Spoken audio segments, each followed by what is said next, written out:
Feitelberg was having anal in college like Sandra Bullock in Gravity, just floating around. Are you ready for this?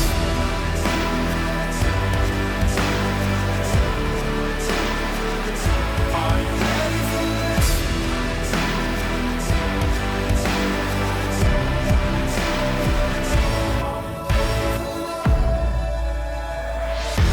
Are we pressing record yet? We're recording. Are you out of your fucking mind, Jacqueline? No, but Jackie has the gall, the audacity to be barking at someone about speaking into them. I literally thought that was a joke. She leaned over and she said, "If you talk into the mic." And I thought, I was like, "Are you playing a joke?" no, on yourself, but that's or you- because now I've Now you're editing grown it, now you and know it's evolved fucking- yeah. as an editor and as a person, and I now understand the other side. Yeah. So, and now I have the authority to tell Josh. Whoa! That might even. I take that back. Whoa! I mean, yeah, that you know, everything you just described is what we were always thinking and saying when you would just be like, No, but here- I would watch you like purposely like move away. That's not Yes, true. it is. The difference is. You know what you do? You wouldn't push away. You would do this. You would grab it. And you would move it and then just like stop. But it's like move it all the way. But the difference is, I was sitting here, and then to get to that mic, I had to move my entire God body. forbid. But Josh is right there. He has no excuse. Oh, God forbid you had to move your body. No, it was a weird. Yeah, I know. You had the twist. Yeah. It was tough. Life is tough. You're an asshole. Anyway, Josh. You're all assholes. You know, John said this is something we've talked about before, and probably is because we've talked about everything at this point. I don't remember talking about it because I think I would have blown a gasket. It was when we were talking about it, was talking about cookies rather than chips and stuff. Oh, okay. But I do. It's how I eat. It's how I John eat. I Feitelberg. like sloppy steaks. When he, John Feitelberg, and apparently Nick Hamilton, and maybe some of these other dickheads will find out. New guy Mike was like, "I like this. You're fired." Said when they eat goldfish, any kind they of put crisp, a really. handful in, Yeah. and then Huh? Now take a gulp of Like a water? to make it like a soggy mess. Mush it all up. Now I see that. Remember I put these down and went, not very good? Now they're good again. You take a hit of water with them? Yeah.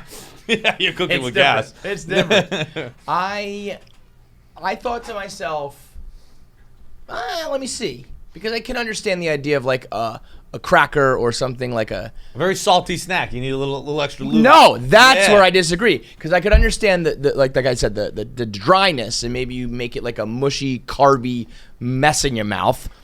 But Nick goes, you gotta wash the salt off. What? The salt is what makes the goldfish good. Like a watery salt. I It's like it's just mouth lube. I'm watery sorry, you can salt. fucking take it and I can't. Oh, what? But when I eat dry things, I need a little mouth little lube. bitch. and Nick was like, "Oh, it like burns your tongue. Like, give me that salt burn on my tongue. When I have 150 goldfish in a sitting, I want to feel that salt. I want to taste that salt. I want to wash the salt off. You're living life, but it's not like you wash up and spitting it out. You're still getting it. No, you don't taste it. Yeah, you taste it. No, you don't. You don't taste the same salt. It's a salty, good snack, and you get rid of the salt. Yeah, no. You I also don't- look like a fucking asshole sitting there chomping it Most away. people don't notice. I've been doing it for my whole life.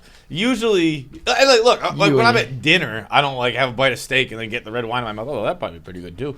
But the Are you not like, supposed to do that? It's when I'm having just the fucking just salty snacks. It's just a little fucking.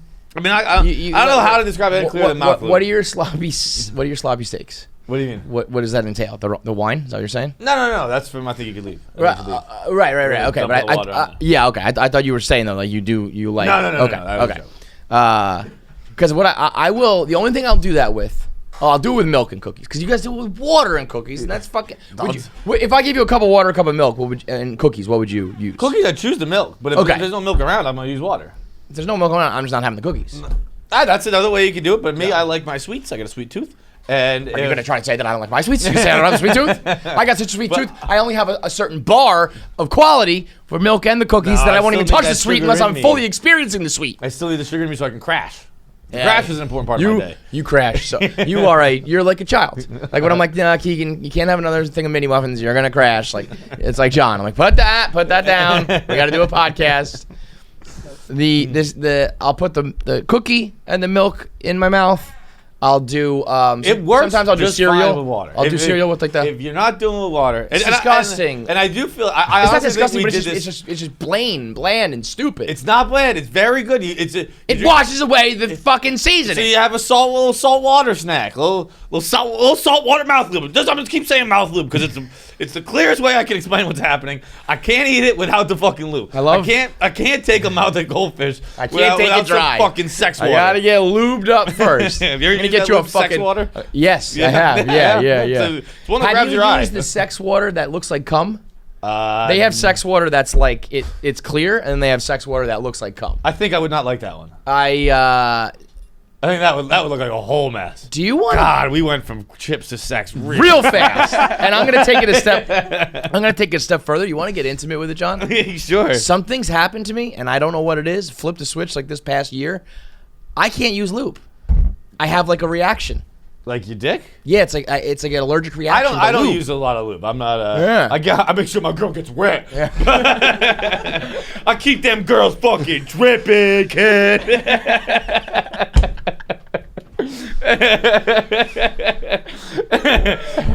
Oh man. Oh, you need lube? I use fucking personality. Get you socially lubricated, bitch. Yeah, I can't use it. But the cum lube is, because you've seen. I mean, that just looks like you're fucking you're the last guy in a gangbang. Without, but John, one of those videos like fucking Sasha Grey takes 19 cream pies. But Kevin pulling up the rear, number 20, running up from behind the camera. Got one more. It's all of that. But not real, It's like the reason I don't want to do that, but I'm jerking off to it, is because I don't want to be that guy covered in cum. But when it's some sex water, that's just a fantasy. There you go. It's not a fantasy to be just dripping in other people's cum. What I want my fucking cock to be the dipstick at the fucking auto body shop. They just been using for 20 years. Dip it in? Nope, not yet. Not done yet. Got oil from a Chevy, from a Ford. I need a Westworld situation with the sex water lube, and that way it's not real humans and it's not real cum. Then now we're cooking with gas. We're cooking with cum. I will not forgive you for the. You know what I do? What is funny about the fish is that you're creating salt water for the fish. Beautiful, right back to the fish. You're creating salt water for a fish. It's like you sounds like an environmentalist. It's like you sent the goldfish home. Yeah. It's like you made the goldfish at home before you munched them to your death, cracking them in pieces. One more little dip in the ocean. I can't. You and your. If you were to ask a goldfish, what's your dying wish? Be like, I'd probably like to swim one more time. Yeah, there you go. There you have it, fellas. You are deplorable. You and your fucking. I honestly think we've done this very recently, so people are like, yeah, we know. But the cookies is different though. If you haven't tried it, no, don't knock it. Just do it. Those wet ass fishy, man. Yeah. Wet ass fishy. Take a bite, take a sip, got that wet ass fishy. Oh, can you go get me another bag? I'm gonna create an aquarium in my mouth. Will you do a Miller Lite fishy? Sure. Yeah. All right. It's just because it's just lube. Yeah. It's just lube. Just mouth lube, baby. I recommend like a Miller Lite. You can drink it as a nice after work beer, as an outdoor day drinking beer on the beach, at the pool, at the game, at the tailgate, or you can do it as mouth lube for your goldfish. Miller Lite, it's very beer versatile that wears beer. Many hats. It's a very versatile beer. It is brought to you by Miller Brewing Company in Milwaukee, Wisconsin. It's only 96 calories and 3.2 carbs per 12 ounces. So you can have extra goldfish when you're drinking your Miller Lite because you're not going to put on those pounds and get all fat from your Miller Lite. It's less filling. It's delicious taste. It's the perfect summer beer. My dad's made the switch. Wow, my dad's a team guy. I think it's impressive that we made the switch because we're pretty stubborn guys and we're late in life. Can't teach an old dog new tricks. your dad to do it is like, wow, that is a team player. Made the big switch. But that's the thing. It's not like you're asking. You know what I mean? Like, say? I don't feel bad Can you telling tuck in people. Miller Lite? You know, I don't feel bad Miller Lite. making people. Like, it's not like you're asking them to drink like motor oil. Yeah. You know, it's like it's a good switch. It's like, You know? just listen to me and you'll be happier. Right, And right. guess what? The guy who's been drinking another beer for many, many, many years has made the conversion. So if he can do it, you can do it. Now I'm Thank you very much, gonna be a normal human. I'm gonna eat my goldfish. I'm gonna chew into the microphone because I know how much you guys love that. Then when I'm done, I shall wash it down with my Miller Lite like a civilized person. While you are savage. I almost said civilized. I like that. A little mix between the savage and the. That was good stuff right there. See, look. Got all the salt. That's a 10. That's a 10. Now I'm gonna wash it down with some Miller Lite. Delicious. Don't need that extra step of mixing it up in the middle though. I mean, I will admit, I'd probably go with water rather than Miller Lite. I'd say the Miller Lite without getting it salty and covering goldfish. But it's anything. I mean, There's nothing better than like a goldfish or the bowl of peanuts or pretzels that they put out at the bar. That's the thing in the past, huh? They're not gonna do that anymore. But I went to one this weekend. They had peanuts there. Really? Yeah. Probably shouldn't be doing that. Yeah. We're still a little bit early for that one. But you are just rubbing it in my face now. You're making the aquarium. Hang on. Let me finish this ad read, then we'll do the aquarium. When I would eat the peanuts and the pretzels, and if you have the goldfish or some trail mix, and then you get the ice cold beer from your bartender. Oh, give me that Miller Lite. all living, baby. And living is Miller Lite. That's what's living all about. It really is such a fine can too. That gold, the gold and navy is a great combo. Oh yeah. Very like regal. It's Navy's colors. Is it? Oh yeah, okay, that makes sense. Mixed in with a little red there. I mean, it is the Script Miller. It's just a high quality, fine Pilsner beer brewed with the best ingredients. And you can get it delivered right to your door when you go to MillerLite.com/KFC. Find all the delivery options near you. Always celebrate responsibly from Miller Brewing Company in Milwaukee, Wisconsin. 96 calories, 3.2 carbs per 12 ounces. Make that aquarium. Okay. If you're listening, stop and go watch on YouTube, because what you're about to see is just John just at his absolute worst. My breath. Worst, best, a little bit of both. You put a lot of goldfish in there.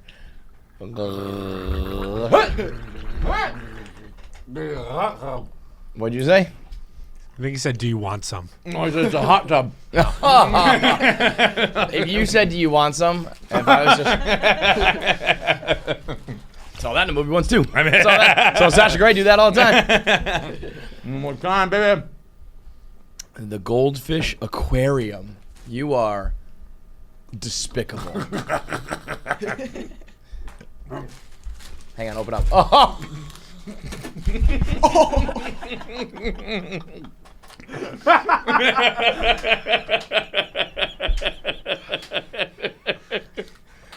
The dumpers today, baby.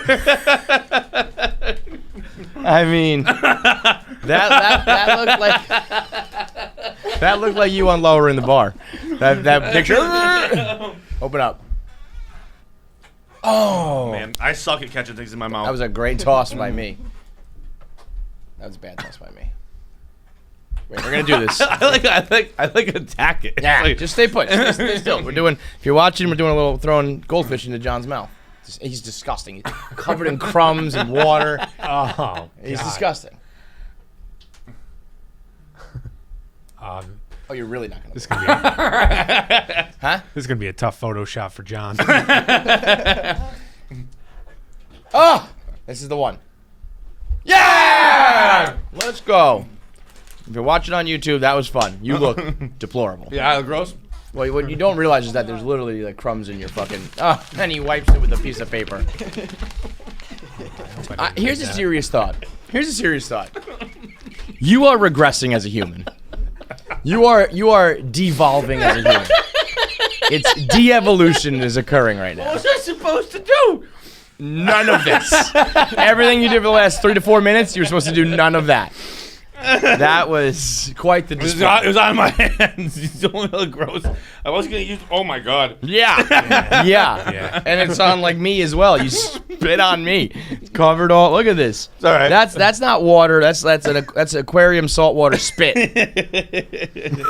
Don't worry, I got the vaccine. Didn't have to pay me $100 to get it. That's Unreal. That's one of my new favorite things. What's this? The vaccine. Oh, maybe you could just 1 minute, man. Actually, that New York is now paying $100 to get the vaccine if you don't have it yet. Can I get a third? Yeah, I was gonna say we should have waited. And I was like, I just love thinking about the people whose convictions are for sale for like a sweet green salad. Like we said, you go outside for $100. Like if you've held out this long, you're like a Trumper and the right, fuck the left. This is microchips from Bill Gates, but you're gonna be like, nah, give me that Benji. Particularly in Manhattan, like $100. You will spend that $100 before you get home from the shop. But that's probably for the homeless. Are they worried about the homeless? Do the homeless get the vaccine? I do not know the answer to that one. Because if I'm homeless, because that's you got to get everybody vaccinated, or these people could cause an outbreak, even though they're just what do they call them? Unhoused. Unhoused, sure. Unhoused.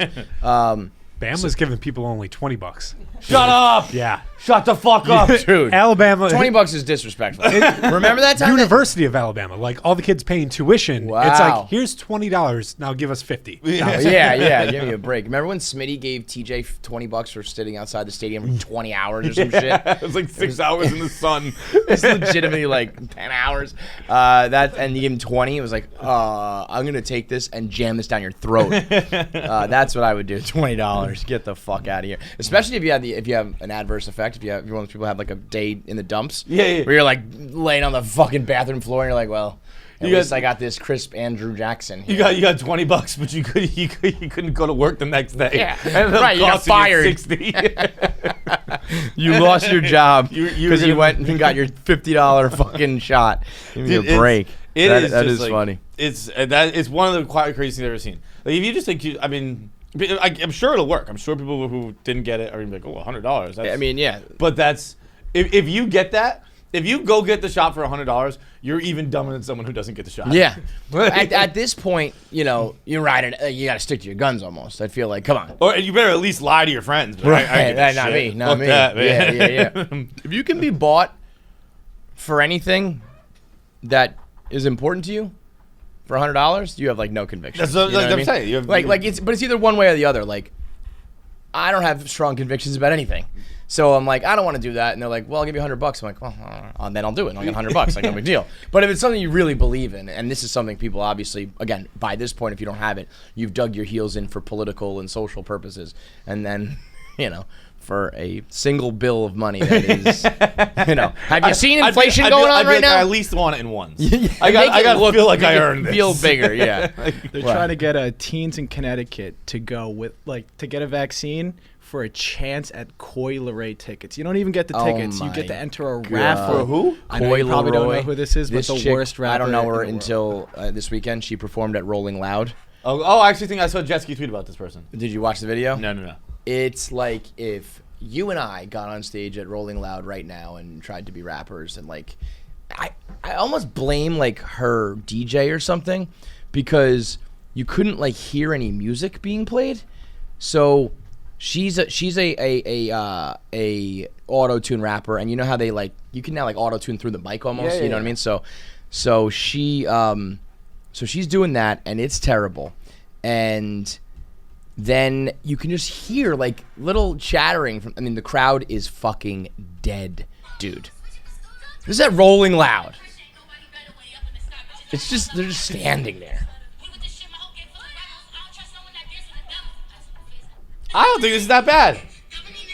Well, all right. You got to see some of the other performances at Rolling Loud then, because the crowd is like fucking rocking for DaBaby and Uzi and everybody else, and these people were like, there's one video where the guy's filming and it just cuts back to him. He's like, this shit is ass, man.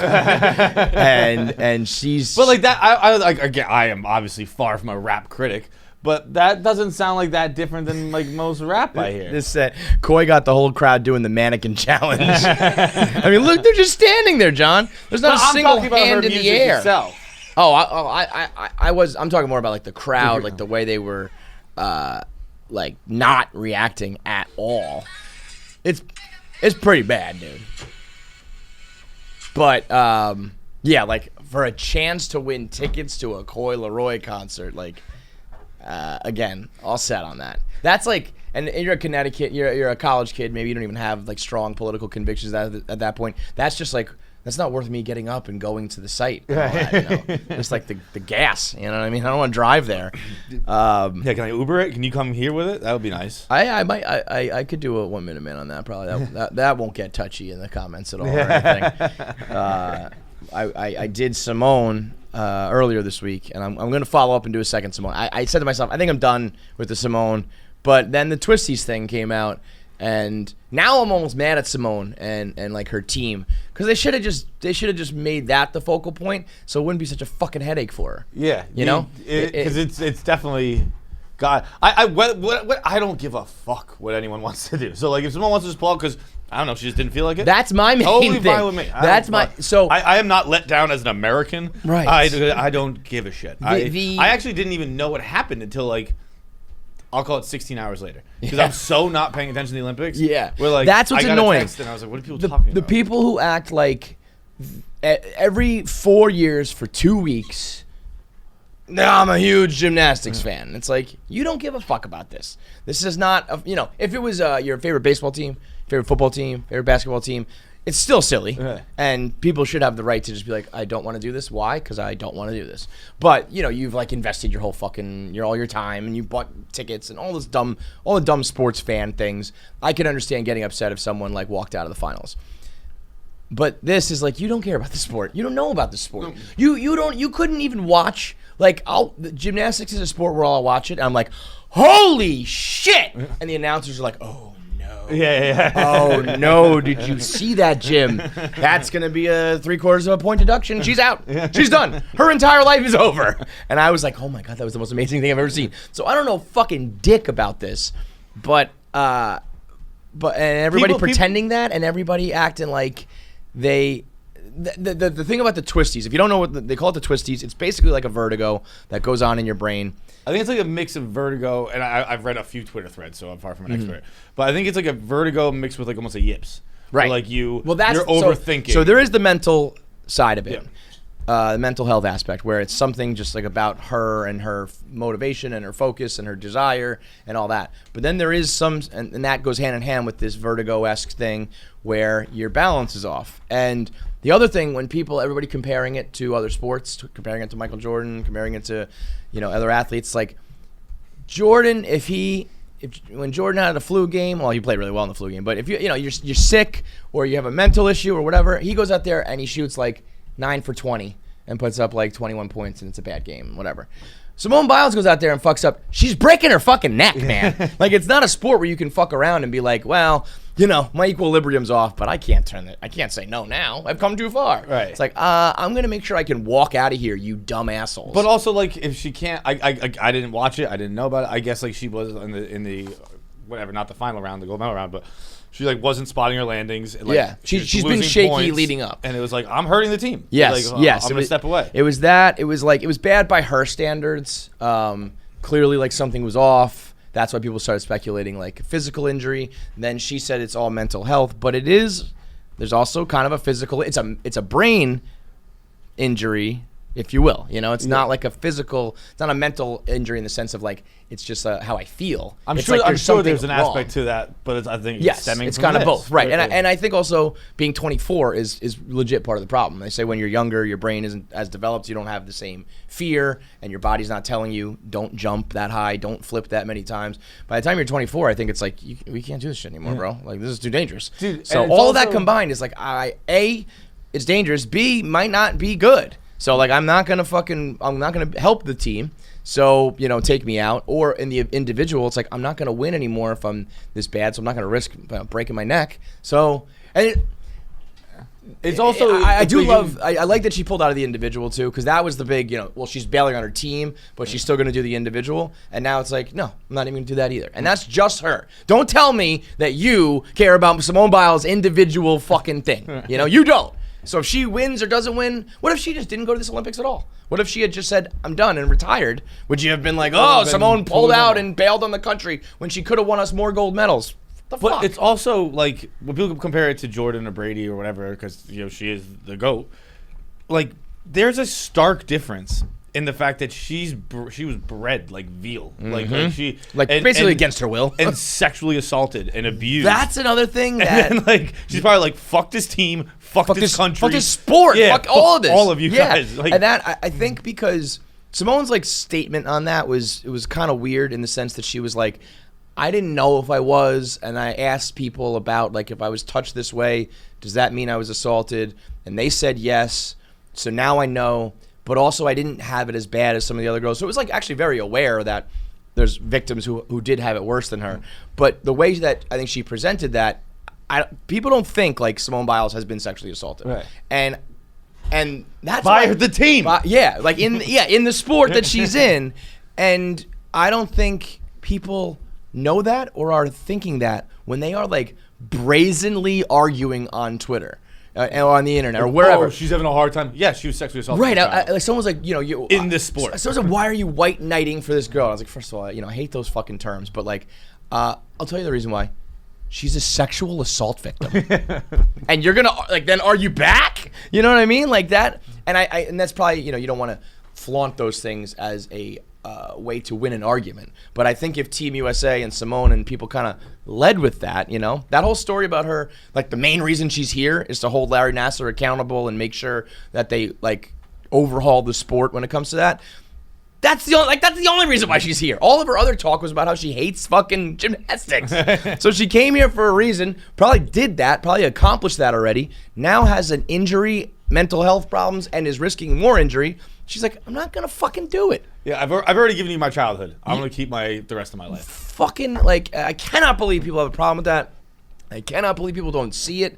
It's like you go the extra mile. And people have talked more about this. It's been 3 days now. Yeah. People have talked more about this than they did about Larry Nassar. I know. Nassar, yeah. Nassar, which is like the worst. Larry Nassar, again, yeah, people don't know. Like they don't know the Simone story. They don't know his story. He is a fucking monster. And that's funny too when people are like showing like Kerry Strug, she's a real like hero. First of all, Kerry Strug didn't need to do that. Right. They won the gold. They locked it up already. She never participated in the Olympics ever again. Mm-hmm. And then when she was hurt, they carried her to Larry Nassar. Right. Who probably was like, that was the guy. Let me fix your ankle, and all of a sudden his hands are inside you. Yeah. I mean, it's like that. All of the Olympians, like or former gymnastics, are like, fuck that, dude. Last night when I was watching the Olympics, I turned the TV on and it was three of the gymnasts were getting interviewed by Maria Taylor, and I don't know if they just won a competition or if it was just an interview later. And they were like, we dedicate this to Simone. Yeah. So, like, you're pissed at her laying it on her team. Her team's like, we did this for Simone. They are fabricating this story of, like, Simone let her team down and her teammates hate her. And then they're in the press conference and Simone's like, I just, my mentally wasn't there. And I'm happy for these girls because they did that on their own.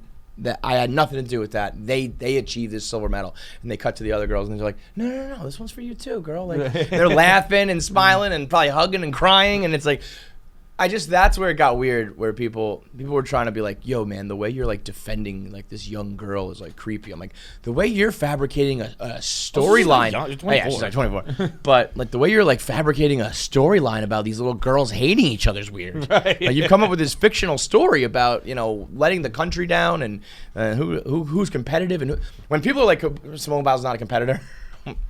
I mean, I saw she won worlds with broken toes in both feet. Yeah. She won a different thing with a kidney stone. Like, she's a fucking competitor. She's a fucking gamer when she wants to be. Right. I was saying she's so good at this shit too, and the scoring doesn't really reward her like the way it should.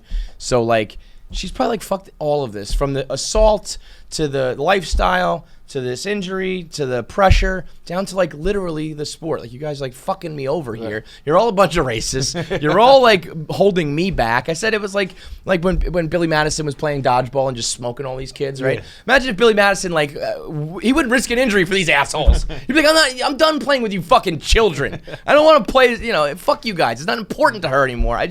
I can't believe the like, and then even the comparison to Jordan. where I'm like, well, Jordan retired and left his team in the middle of a dynasty for mental health issues. Like, my dad died. I need to go, like, fulfill his wishes because, like, mentally I'm not there and I don't have motivation to play basketball anymore. So he left his team in the middle of a dynasty. Yep. The same way Simone dominated all those years and then was like, I'm out. I get that it's in the middle. It would be like if Jordan had played half that year and then bailed or left in the middle of finals. It's not a perfect comparison, but these things happen, and to people who are less like not victims, you know what I mean? And I think and people- you add all that up, it's fine, and then like that would be a good enough reason, and then it's like, yeah, and I was also sexually assaulted by the people in this sport, and you want me to give up more for them? Fuck you. The fuck, what was I just gonna say? And I heard people being like it's this generation, is blah blah blah, and it's not. It's people. It's been going on forever. People are just honest about it now. Yes, there's and they still get backlash. But I it's wonder like, too. I was thinking, wouldn't it be cool if this was part, like she came back to the Olympics because she wanted to kind of overhaul the sexual assault aspect of the sport and also the mental health. What if this is her plan all along? Because like I'm sure she sees all these other girls who are like struggling mental health wise, and they probably tell them shut the fuck up and go get. Carrie Strug was probably like, my ankle's broken. I don't want to do that, and they're probably like, get out there.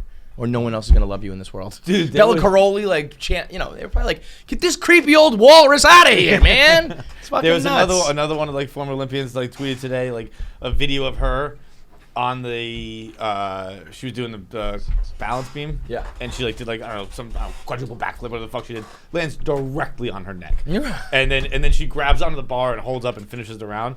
And she's like, I was not even given like a cervical spinal exam after this. Turns out I had like a broken back. This like, was Simone or another girl? No. This is okay, an got it, older got it. Olympian. Look, Got it. The footage she had tweeted looks like it was probably from the 90s. Right. And she's like, so yeah, like she said, and I think she said like, and when I like left the Olympics that year, I never dreamed of this day where like Someone could speak up. One of them would have a say. Yeah, Where it's yeah. Like, no, I'm just not doing this anymore. Somebody said to me, all right, I'm not saying she's a quitter, but can we agree that she doesn't have mental fortitude and toughness? It's like, do you know how fucking mentally tough you got to be to just walk away from this? You literally have the pressure of an entire country on your back. Your entire life had been building up to this, and you chose to walk away. Your family, your fans, the other side, the competitors, the money that you're leaving, like all of that shit. Like she was, It's just insane. Like for anyone to speak on it, even us, or anyone to speak on it, is just fucking stupid. just up to her. You just have no fucking clue what Right. it's like to have like, oh, she's not mentally tough.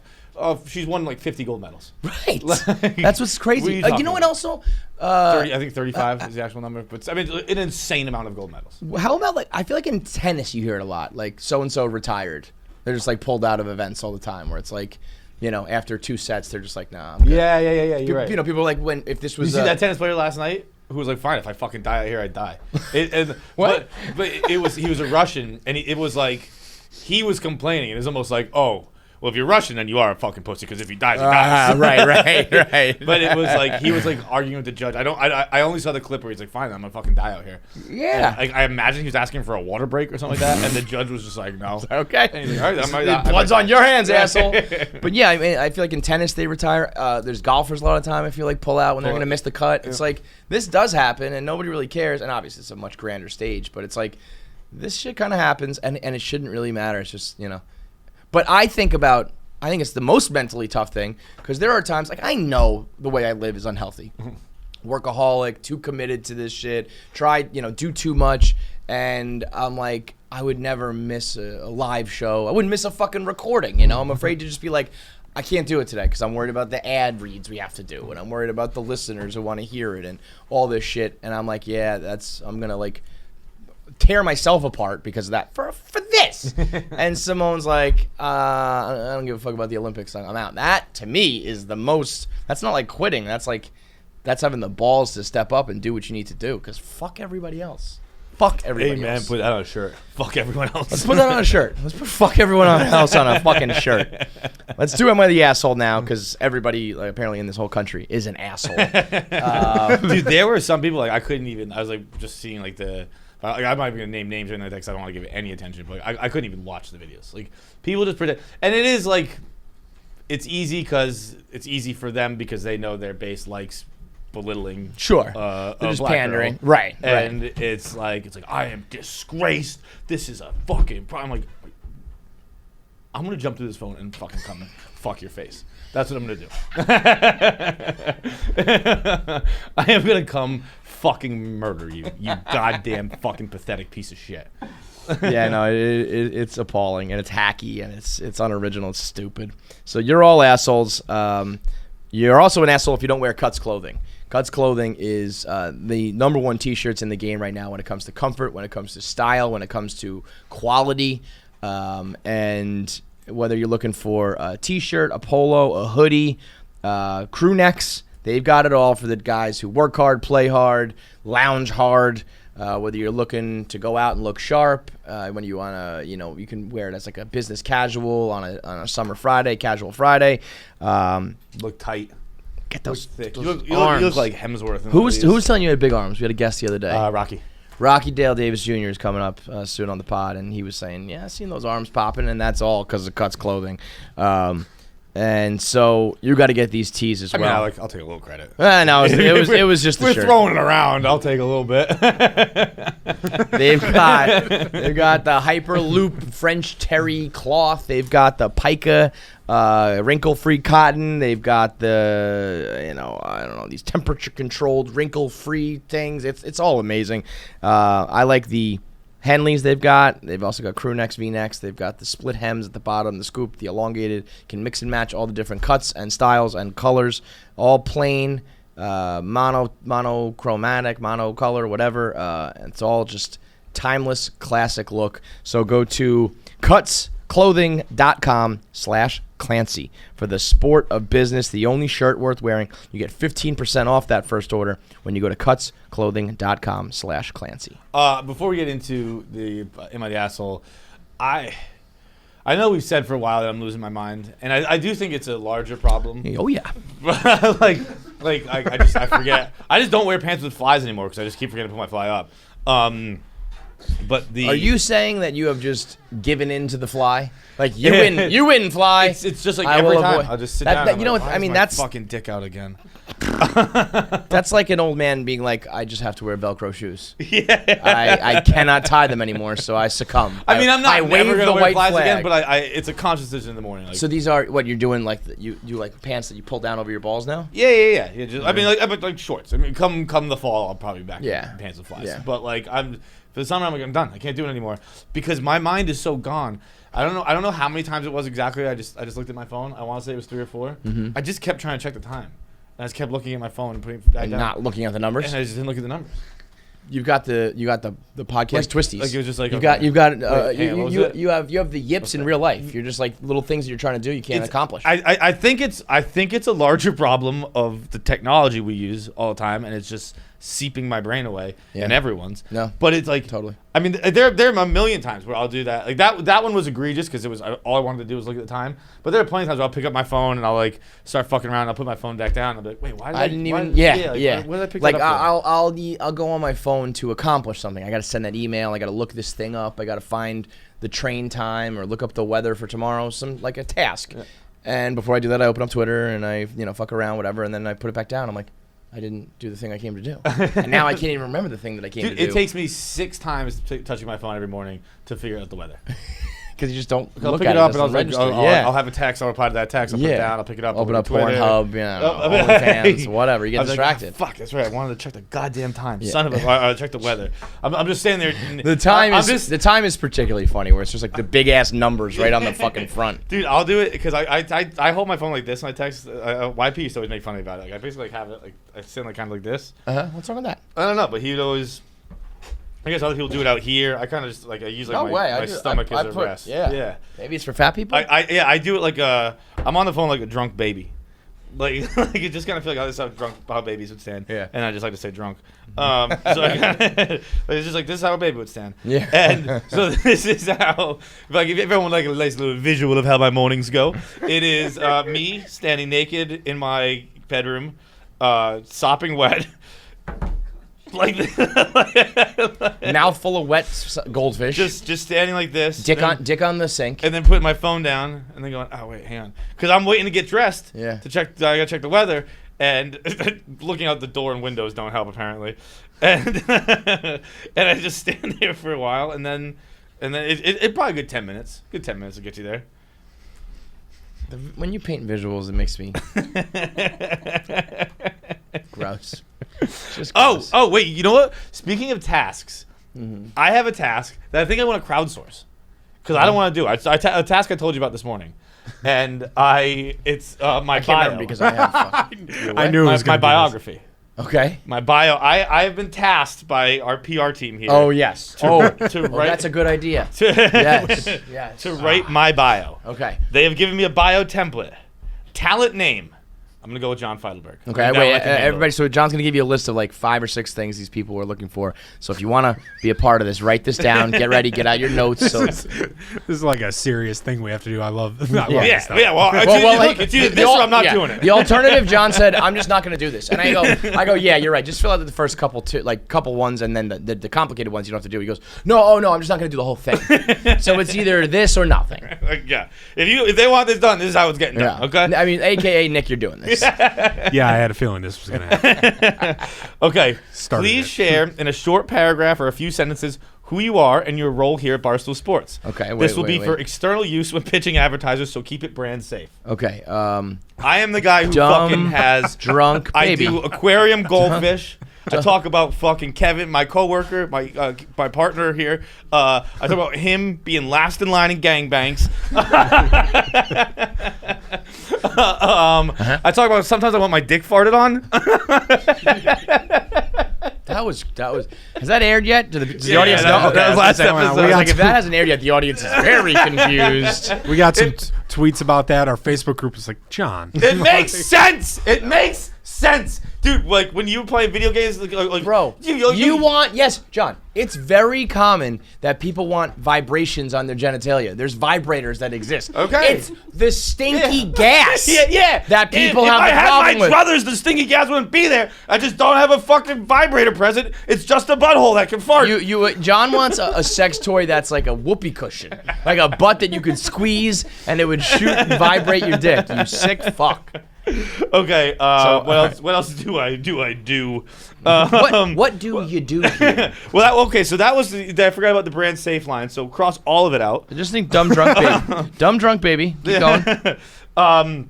Your area of expertise. N.A. Literally fucking Not available. None. How you got to where you are today? What brought you to Barstool in this particular area of expertise? Dumb luck. If necessary. Sheer luck. Notable companies you've been a part of. None. And TikTok fame. None. 0, 0, 0. None. I drink smoothies after working out. Yeah. Occasionally. I work out about once a month. And I spill protein on my Sometimes I'll chest. drink a smoothie. Yeah, how did I get to where I was today? Yeah, lucky. Kevin didn't get my jokes in my first email. Almost lost the job because of that. What was that again? What did you say to me? I said that, so I for those who don't know, which I imagine is everyone, I was Kevin's intern 10 years ago. And you were like, yeah, because I was finished in one of the intern the second in Boston. Mm-hmm. And I was like, I'll move to New York. And Kevin was like, yeah, like we'll give you the job. And I was like, all right, cool. I was going to steal internet, but I guess I'll buy it now. And then you're like, and then I went and met you on the cruise, and you're like, yeah, but man, like just so you know, like you definitely do have need to get internet. I was like, yeah, no, I figured. I think it was entirely possible that you were going to just steal the internet. No, Just sit up against like the wall of the apartment of your neighbor and just fucking steal it. I mean, listen, well into your career, and it's different because you were on the road, but well into your career, you were stealing fucking Wi-Fi off a bus. Yeah. So stealing internet's not that far-fetched. I think this is one of those ones where I think had you met me, it's more believable. Yeah. Having not met me. That I just assumed. Yeah. You're like, wow, that's my reputation, huh? I gotta steal the internet. Yep. Okay. A few more here. So far, so good, though, I think. Yeah. How would you best describe your fans and how you best connect with them? Oh. Probably Chicken just heads. depression. Yep. Yeah, right? Yeah, mental Yeah. depression probably hit that one pretty hard. It's like rock. Yeah, we're all at rock bottom. Yeah. How would I describe my fans? Rock bottom. How do I connect with them? We're at rock bottom together. I tied some rocks to my ankles and I'm sitting there with them. Is that brand safe? Call out specific accolades or accomplishments. N-A. None. No, that's not true. Saturdays are for the boys. The Tinder. Saturdays are for the boys. Sad boy season. Those are your big ones. All right, those are your top 3. Sure. Shameless plugs. If you have a tagline or a hashtag, please mention it. Don't have that. No, sad boy season. I guess, kind of. Yeah. So this. So we wrote the bio. Most of There it you is. It's just I did Sad Boy season once. It really, if you can just, the whole thing is summed up as sad boy season. You know, who am I? I'm a sad boy. What are your fans? They're sad boys too. How do we relate? We're all sad boys. What's your claim to fame? Sad boys. It works. It is like Play the I hits, mean, that man. one. I think that one is one I tried to like buy the rights to first because you know that they're gonna fuck you over here. and then like it's used like I think Kid Cudi had it in a song like right after like it's. I'm pretty sure that was me. And like you I'm didn't get pretty it. fucking sure I started saying Sad Boy. And you didn't get it. And no, of course I didn't get it. I mean, let's see, guys. But like it's like pretty widely used now, and I hear it a lot. Like I heard it recently on I think a different song, and I was like, I honestly think I started that. Yeah. Yeah, man. Yeah. Dude, you did it again. I feel like it's like Home Alone 2. We did it again, dude, bro. So Did you see Nick? Did you see what Cards Against Humanity sold for? $500 million. So, not that we're Cards Against Humanity level, but I think that we're like next in line with Answer the Internet, and Barstool's gonna sell it for like 300 and pocket all of it. You know what they tried to make me do the other day? Not the other day. It was a couple months ago. I wouldn't have it any other way. Yeah. Like we have the question all the time. would. If you had a time machine, what would you go back and change? And like it very clearly should be John. Like I wish I had all the rights to Saturdays for the Boys, and he's like, I wouldn't change a thing. I really wouldn't. Like the Sad Boy I had. Like I was on the page of like the patent or whatever. copyright, Yeah. and I was just like, this looks like a whole thing. Well, that's the thing. It was. That's the thing. They pay people. That's what Barstool does here. They pay people to go through the whole thing. When someone goes, if I have a company one day, I would be like, you are the designated whole thinger. When I look at something and go, this is a whole thing, you come in and do it. That's what the man has. That's what the corporations have. I'm glad you tried this time. Yeah, I went Yeah, you to made the I saw the effort. front page, and it was just like it was like not having your search result on Google's front page. Where you're like, well, I'm not going to go any further than this. Yeah. I got there, and I was just like, this is too much. I don't know. I have to print something out and write. Who was a printer? The- Come on. Can you think of anything else? like literally, I wouldn't have to get up. But It's right behind my desk. I wouldn't have to get up to get it. Can you think of any other invention or piece of technology that went from everybody has them in their home to like nobody has them? It's a weird backwards technology, Yeah. like the printer. It's like, no, I don't have a printer. Whereas if you said that in like the 90s, I'd be like, oh, you're the poor family. You're poor. You don't, you gotta have the printer with the white hole punch sides. Oh, yeah, perforated, dude. We and had it one would of print those. out, and it would do the like Z fold. That was It with would fold those back and green forth. laptops. Yeah. It came on. It was like a green Yes, page. like the Matrix computers Dude, when I remember we had one of those, and it was like before we had the internet. So like I was probably like, I don't know, 5. Uh-huh.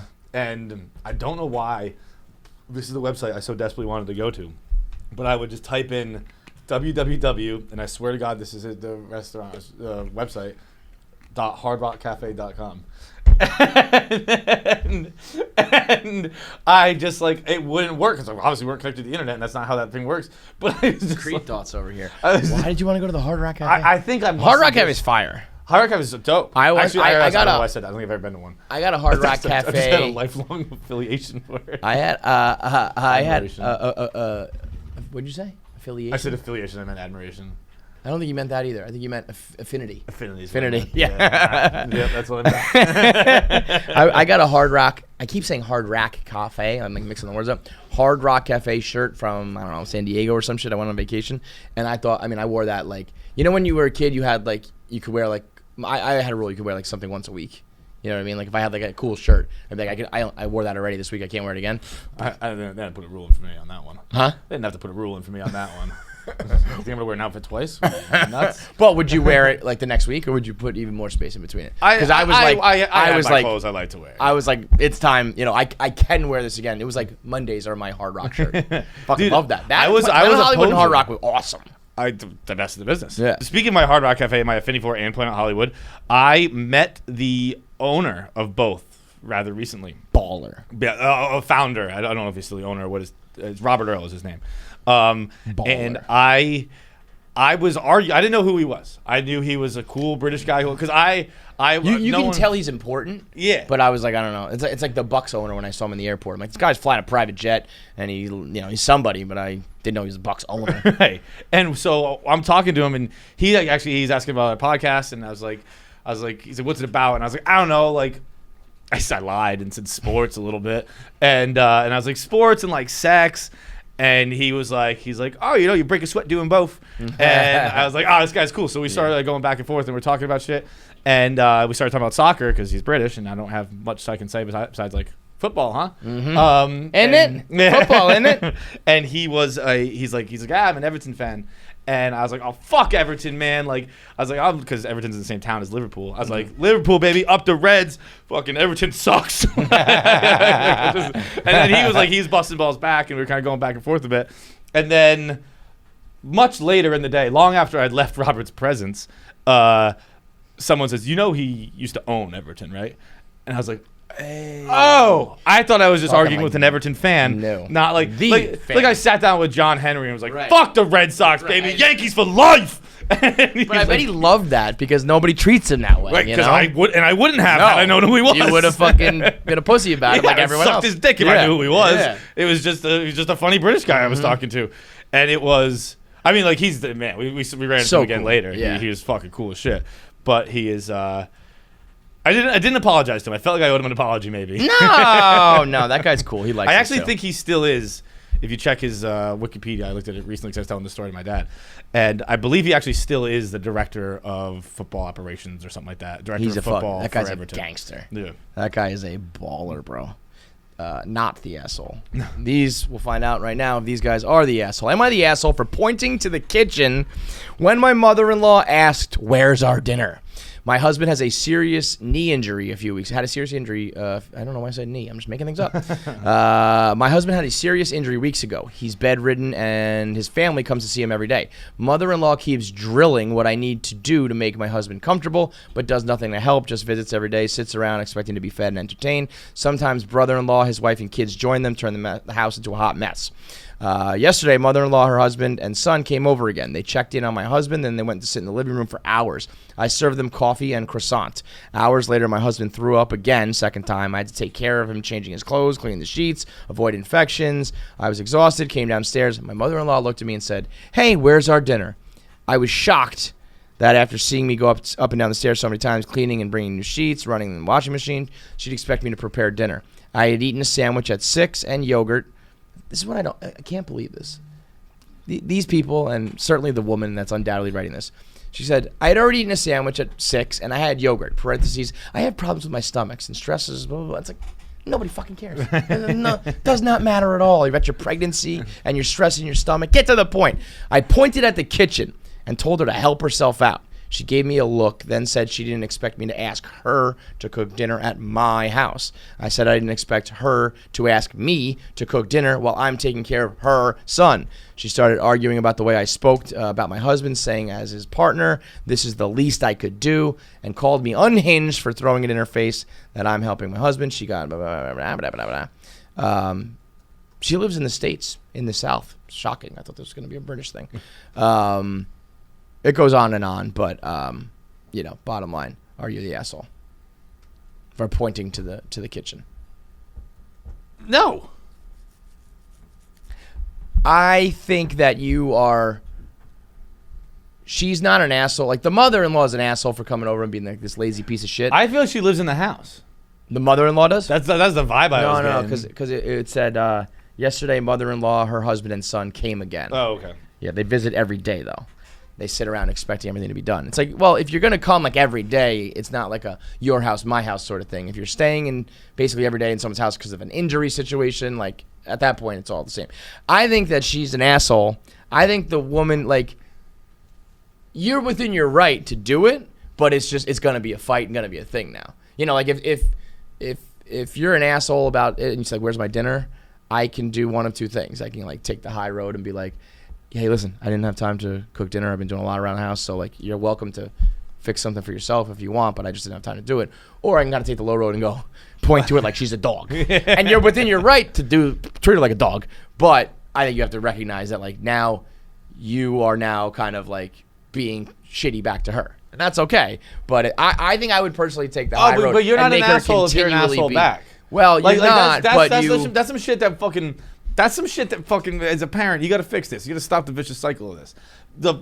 Parents teaching their kids that he started it isn't a valid fucking excuse. It's totally valid. That is like that doesn't matter. You just because he started, like, no, he fucking started it. For sure. That's my mom that's used to say that. excuse. She was like, you know, she always said like, you don't worry about the principal. You get in trouble with me. Yeah, That's yeah. what matters. And like if you punch someone in the face because they punch you first, like all good. Right. I'm fine with that.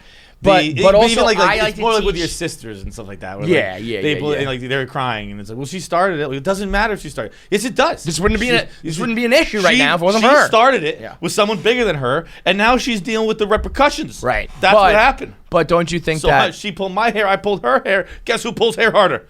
yeah, guess who's 6-year-old gonna Johnny boy. Guess who's gonna win that battle? Some things are just fucking biological, okay? I think though, if you take the high road there, you only continue to make her look like the asshole. Like if you're witty and clever about calling her out for being a bag of shit, and you do it in a manner Yeah, that's, vicious rhetoric. If you can go that route, yeah, great. that's But what I mean. I think a point. The point is effective, but I think what she said in that, if it was just like, oh, I'm sorry, I've been taking care of your son all day, and like like. But lay it also, on that's thick. a fucked up thing. That's an asshole thing. Because like, well, it's your husband. Yes, but that's what I mean. It's asshole, but it's technically Also, you're the guy's taking shots. fucking seems like he's shitting his pants in bed. Like I feel like he's about to die yeah, or like, something, I'm taking dude. care of your son. Like, well, yeah, he seems to be really under the weather he's or gonna really fucking- ill. He had surgery, right? Yeah, it's like we're gonna bury your son soon. Fuck. I'm all good with it, but I just think when you're playing the game of who's the asshole, if you want to make sure they're the asshole and you're not, I think there are certain things you might want to do or avoid to not even give them ammo. She can come back and be like, I didn't realize, and if she had just told me, but instead she pointed to the door like I was a dog, some bullshit like that. But I'm petty, so go for it. Yeah, fucking. But I also don't care about if you label me an asshole. If you want to make sure you're not the asshole, I don't think pointing to the door is the best way to go. So it depends on what you care about. Allow it. No asshole. Judges ruling. Not the asshole. Am I the asshole for complaining about getting an expired breakfast bar for Employee Appreciation Day? I have worked with my employer for 3 years. This is not some rinky-dink mom-and-pop place. Our CEO made $16 million last year, and you would absolutely know the company if I named it. Today, I came into an email from upper management saying, quote, Happy Employee Appreciation Day, and inviting us to share photos of our various local celebrations with our area leaders. It was then that I realized that the Kind Bar, 2 months expired, that had been waiting for me on my desk, was my branch manager's offering as her appreciation for my hard work. How embarrassing, right? She must have not noticed that it expired, only this is the second time that she's gifted us expired food. Last year's employee appreciation box was a box of Nutri-Grain bars left on the break room table. The prior year, she expressed her appreciation with a homemade fried egg sandwich in a Ziploc bag for each of us. Other branches have lunch brought in. They get balloons and decorations or even handwritten cards. Our branch has a ton of turnover, and I've expressed to my boss's boss that it's my opinion that we lose so many people because the manager doesn't appreciate the hard work her employees put in.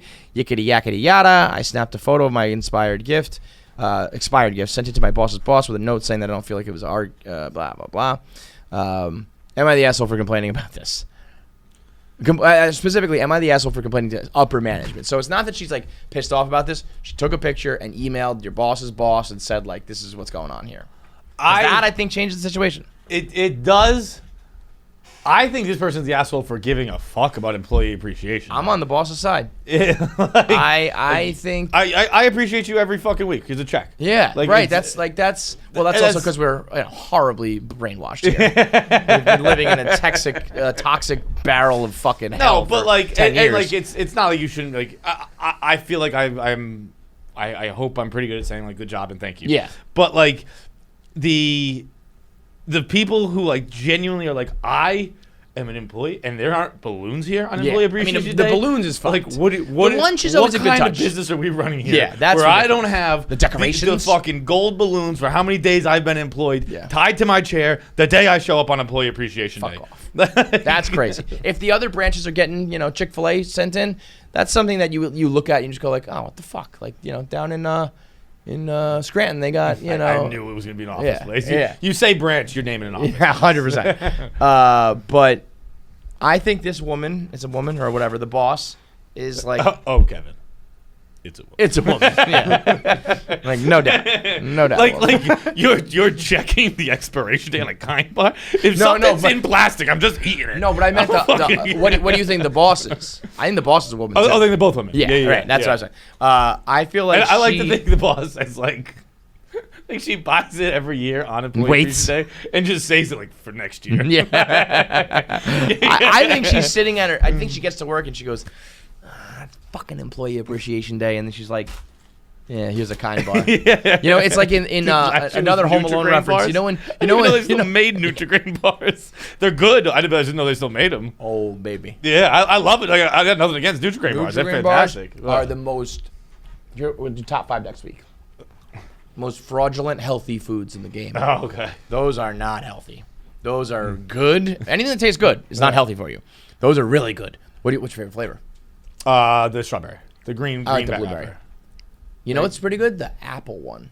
Nah, I don't care for apple flavored stuff. I don't care for you. Okay, that's fair. Guess who else does it? But I My think, mom. and me and everyone else. I think she's just like, yeah, I don't know. Here you fucking go, lady. And then I don't care what happens short of violence, sexual assault, anything like that. If you email someone, a boss's boss, you're an asshole. Yeah. If you CC a boss on an email, if you snitch, if you rat, you're an asshole. Especially, this is not even she didn't do something wrong. This is just like, I have some feelings. I feel a way about this. You're not appreciating me enough. I'm going to email like the CEO. Suck a dick. I hope that the boss's boss writes back like, or doesn't write back at all. I hope a secretary writes back like, we don't give a fuck. Like, you know what? I wouldn't appreciate you either because you're an asshole who does this. I made $16 million last year. Yeah. I don't give a shit about your fucking Fuck you, your man. expired kind bars. Get out of here. But like, I mean, I wouldn't even know where to find the expiration date on a kind bar.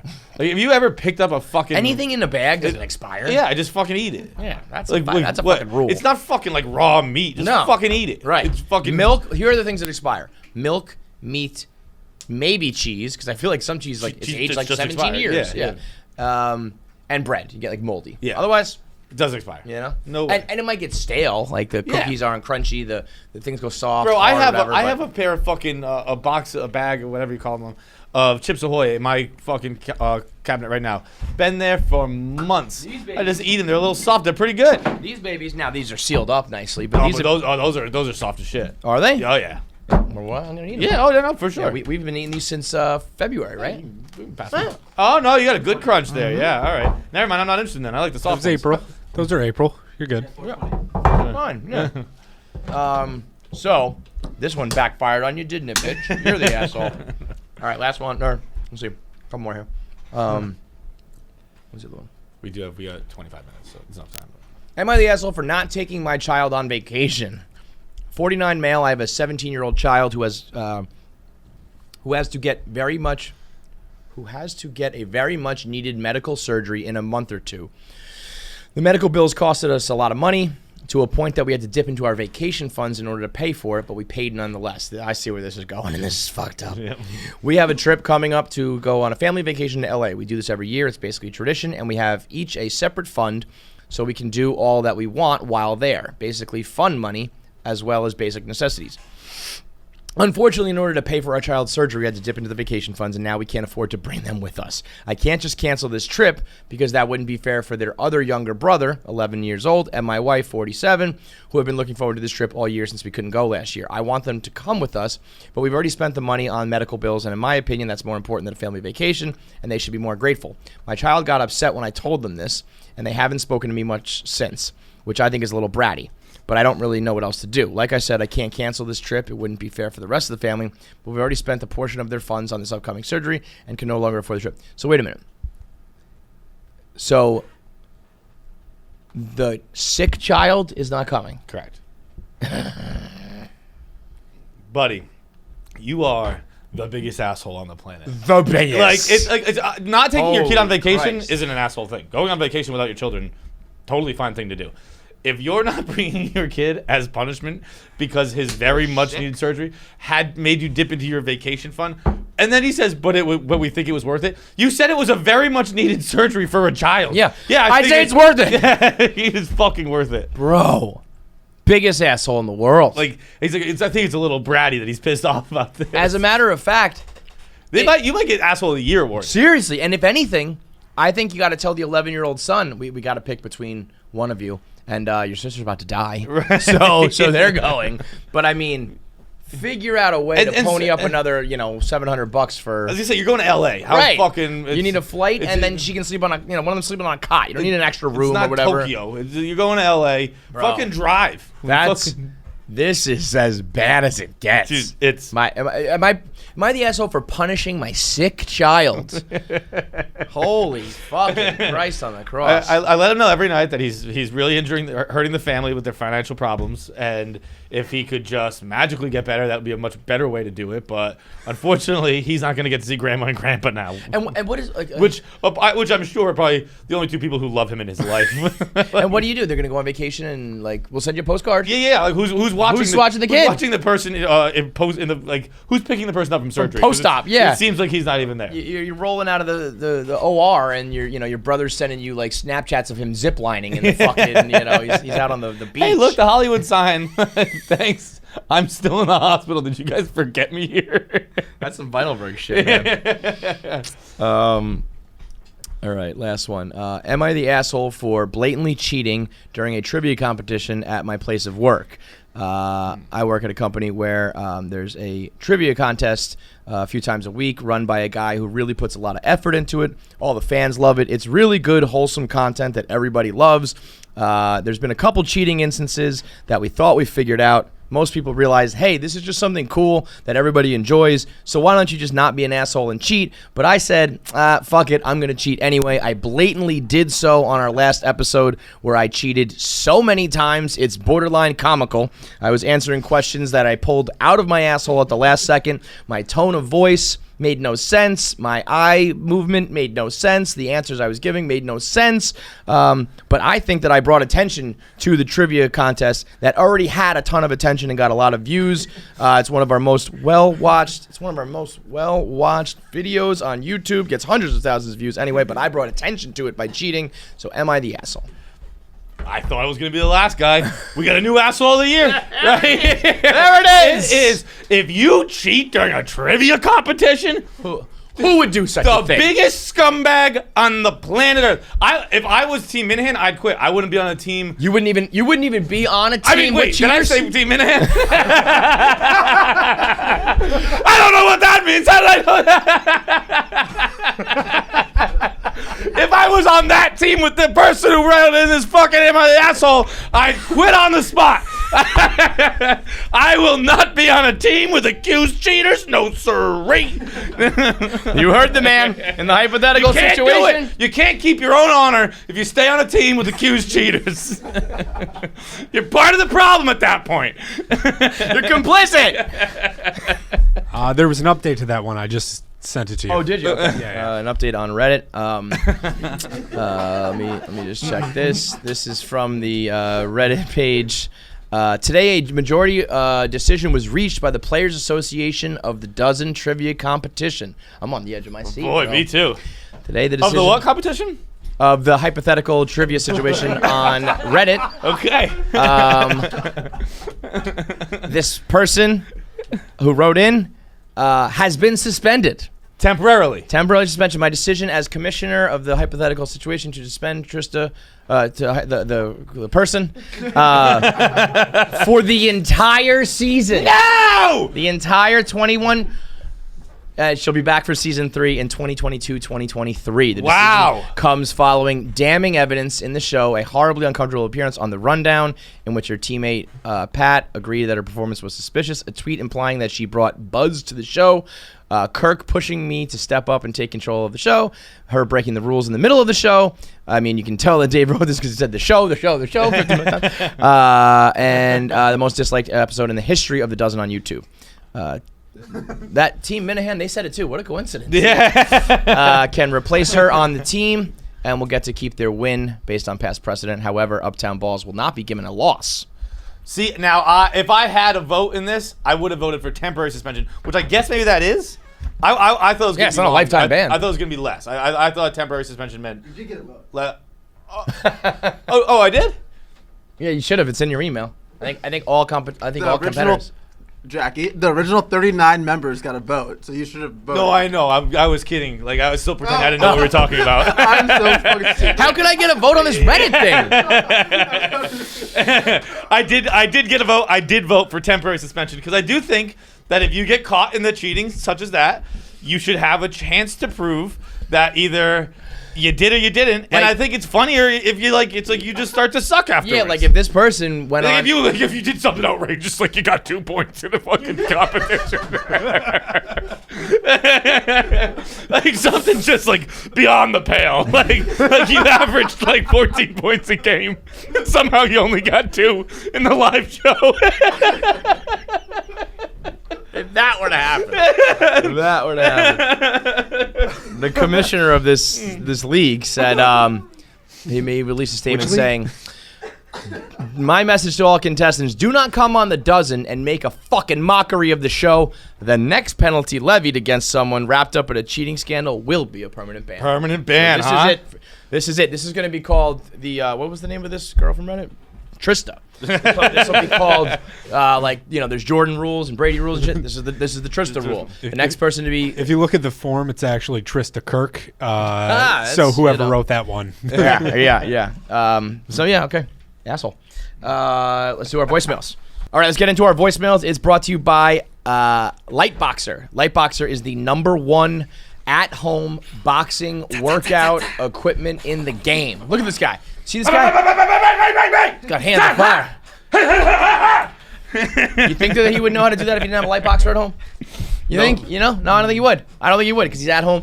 I live when they do that one. Dude, that one's so hard when they do that. Yeah, it's because it's real. And when they do it for real, they have like on the Lightboxer, there's like a pad on the bottom, and it's just like, all right, for a minute, just do uppercuts. Hit it. Yeah. Like, your obliques start fucking going. Mm-hmm. Oh, it's fucking hard. It's a full body workout. It's a little bit of a mental workout because you got to hit like the pattern of colors. You got to follow it in order.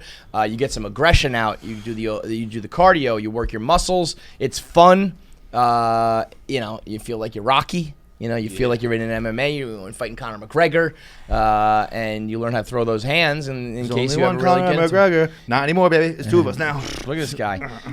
So if you want to work out and do it in a fun, interesting, cool way, I think the Lightboxer is one of the best investments you can make. It is. Change your life. It truly changes my day. Yeah. Like, I won't say life because I don't use it every day, because I'm lazy. But when I do it, like it literally has a palpable impact on my day. Especially if you download the app to go along with it. It tracks your progress and your performance. It has music in it. It turns it into a full 360 experience where you can get better and get stronger. And right now you can get a $100 discount off your purchase when you go to lightboxer.com/KFC. That's LITE boxer.com/KFC. $100 off your purchase. Let's go voicemails. John, Kevin. It's your old pal OMB from Austin, Texas here.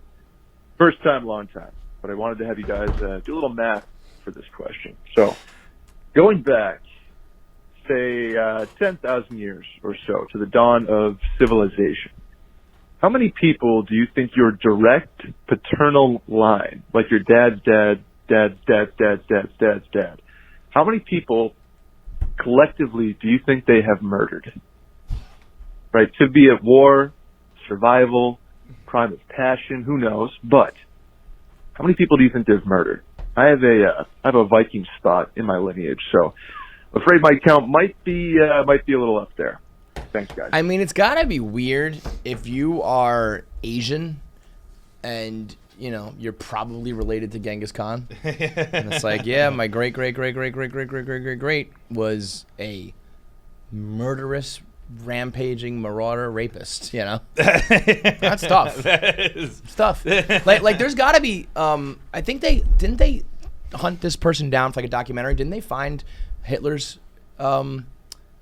ancestors? I don't know. That's the first I've heard of it. So. Or no, I know there's a documentary where they found all the living Adolfs. I know they did that. Really? Yeah. No, we made that up for but the there's. show, I think. Did we make it Because up? we talked about there were like 7 or something alive. Oh, I know. Okay, one. so Yeah, I I think know one. I think I did. We did make up Swear the to God, I know idea one. to track it down, but I do think there's a documentary about one of them. Gotcha. Maybe not all of them. That was a good idea. Yeah. I had a movie idea the other day and I forgot to say it, and now it's probably gonna be gone forever. Fuck! It was a good one too. Damn. It was a really Could have not good made a one. lot of money on that. Was it during the interview that you did the other day? One came up during. What did I say? I forget. Well, we're just forgetting our movie ideas here. I mean, this is a fucking wacky question. I have no idea how many people. I think my I'm descendants pretty murder. fucking low. Like I think it. I would put my family against a lot of families. Why? Just because You they're. have no idea. I have none, but like, so we're not old America. So no slaves. Right. Not that's a pretty big miss. Yeah. There's a lot of Dodgeable there. families. I think both my great grandparents immigrated here, so Okay. it's not some old shit. Yep. Maybe great, and then the ones my mother's side who immigrated here from Canada. Man, how many people get killing? Nobody's killing anything in Canada except for moose and It's shit. not like a bunch of wars and shit Yeah. up in Yeah, Canada. you're right. So, I mean, it's and gotta then the be- other ones are from Latvia. So it's got to be like if you're somehow The Canadians are Irish though. Well, they're both Irish, but like they're Canadians or Irish. That's I think they came from pretty Ireland close, right? to Canada. right there. You Well, I know? guess no, because that was my grandmother's side was Canadian. My grandfather's side Oh, Irish. shut up! Nobody cares. Grandmother's Irish. They're not grandfather's murderers. Latvian. There's So you need to- Latvia, Ireland, and Canada. You need to there be weren't related tons of murders going to on there. Germans, Russians, Genghis Khan, Asians, Southerners. people. Yeah, Oh, Southern. old money South. Yeah, colonial England is probably tough. Colonial could probably hit you pretty good. Yeah. But that's probably if you're a mutt and you get some English in you, if you're English, Scottish, Irish, like you might be like you said, oh, Irish, no big deal. But like somewhere along the line, there's a British dad in there, and they murdered the Irish. There's potato famines and fucking, the best is probably the victims. How many murder victims are there? No. The most clean family descendants are victims. No, I'm not following. Like if you were the victims of I probably shouldn't say, but it's like if your whole family's Jewish, you're not doing the murdering. You know what I mean? Yeah. So you probably don't have many murders if you were the people getting oppressed. Mm-hmm. But everybody else probably got some blood on their hands. Yeah. Oh, I'm not saying there's zero, but I'm saying I would put heavy money that most of my ancestors were not involved in any atrocities. I need that isolated. That is really funny. Heavy money. That is really funny. I'm not gonna fucking. But that if would you want to know? Like to do some 23andMe and shit, and it's like I wouldn't like. Would you care. want to find out? Because part of me, like, if I found out that like Bill the Butcher was my great grand, part of me be like that's pretty cool. Oh, but then yeah, part of me is like, like there's like I've got blood in, I've got the murder gene in me. See, I wouldn't have that. That wouldn't bother me. The murder gene? Yeah, because as Ted Lasso says, Kevin, all people are different people. But the I know in The Office there's Andy finds out I think they just try to convince Andy that his family were slave owners. I forget if it was convincing or if he actually did. Mm-hmm. And he's heartbroken about it. And he's Like it wouldn't. Like I wouldn't be happy about it. It's but, like Dennis I'd and Dee when they find out about Grandpa. Open the door with a banana in your hand, wearing the Hitler gear, the Nazi gear. I wouldn't be like hell yeah, Gramps did it, but or like it wouldn't like send me into a spiral either. I'd be like, well, yeah, okay. By the way, so my great grandpa was a piece of fucking shit. I don't know. What am I gonna do? You see this trailer for Dexter? No, I haven't actually. Looks pretty cool. Yeah. Is he in Boston? I thought I was like. He's like a lumberjack still, so I think he's in like Skipping Stone, Vermont. Oh, is it? Yeah. I know like Boston.com tweeted out. Boston. They take anything. Like it gets a little sad, right? Yeah. We're now claiming Dexter as our own. Right, like come on, man. Dexter has New England roots. Like, yeah, I don't know, come man. on. Does he really? Yeah. Dude, I remember one of the saddest things we did was when we followed Mclovin around Boston when he was partying. Yes. And it's like, dude, Mclovin's in Boston. Like, look at him. He's in the bar in Boston. It was like, all right, guys. Come on, guys. Relax, let's man. Especially when you had you had some cool shit to lean on. You didn't need to lean on fucking those things. You know what I mean? You can be like, Tom Brady plays here. Like, you know, like, we win the championship all the time. Like, already goes. But Dexter's like, he's hiding out and wherever, Skipping Stone. And he's like, they did like the music that like, remember the Dexter music when he's cooking the eggs in the opening scene? Yeah. So there's a lot of like the food cooking and he's like I'm just looking over. He's doing like a monologue. And he's like, I'm just constantly looking over my shoulder, like someone's gonna find me. And at one point I think there is a murder in the town, and that like sets it off. Like the police come, something like that. But there's a scene where there's blood. And he's like, whoa, and the person's like, what are you, like, a pussy, basically? And he's like, I just got to think about blood. And it's like, it's just a cool little drops. He's like selling a knife. He's in like an outdoorsy store, and the guy's an asshole, and he grabs the knife, and he's like, whoa, he starts fucking around with it, and Dexter's like, whoa, like, ease up, dude. He's like, whoa, you got a problem with it? And he's kind of like, no, I don't. But I just don't want you to get me horny. I think it will be...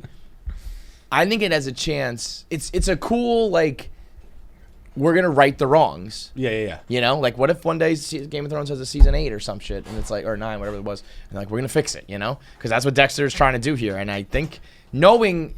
You can't fuck it up twice, right? yeah. They've got to nail this. Yeah, you got to be like, all right, I think if you went to production with it, you've got it. So I have high. Particularly because like it was so long ago that like people weren't like clamoring, people weren't talking about it anymore. No, they wanted to fix it. You know, and also I think it's been on Netflix for a long time. So I was thinking maybe it just went on Netflix and it got popular, and then because people aren't really talking about it much. Yeah, right?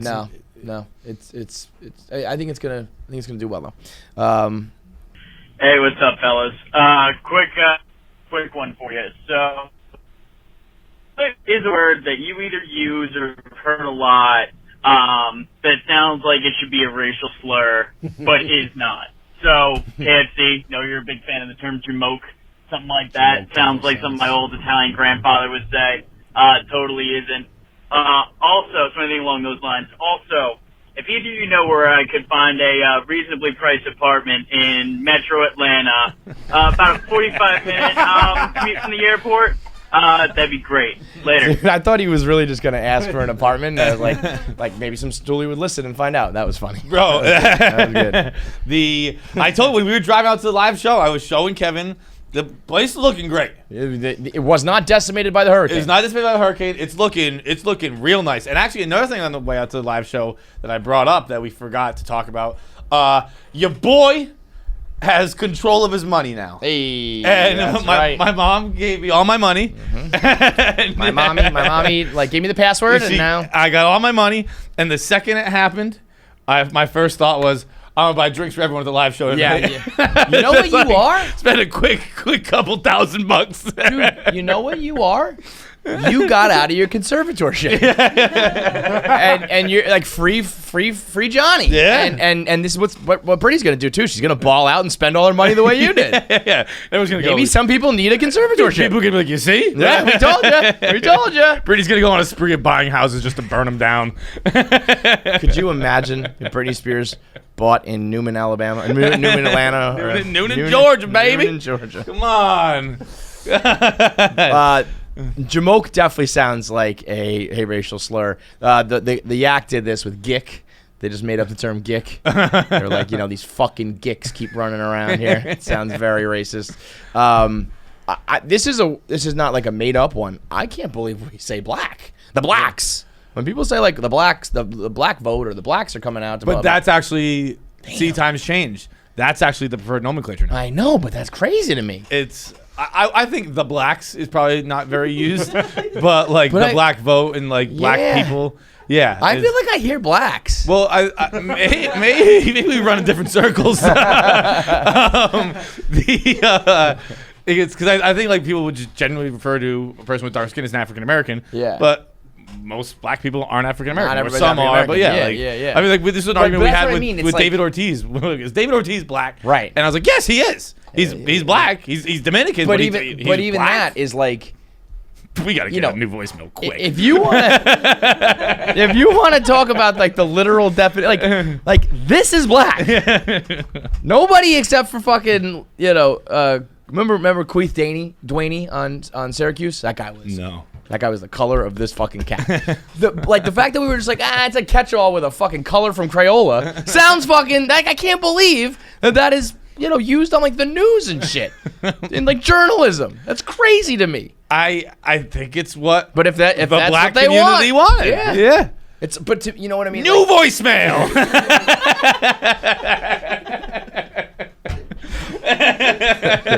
I tell you what, the fucking first shoot didn't open. Luckily, the backup one went.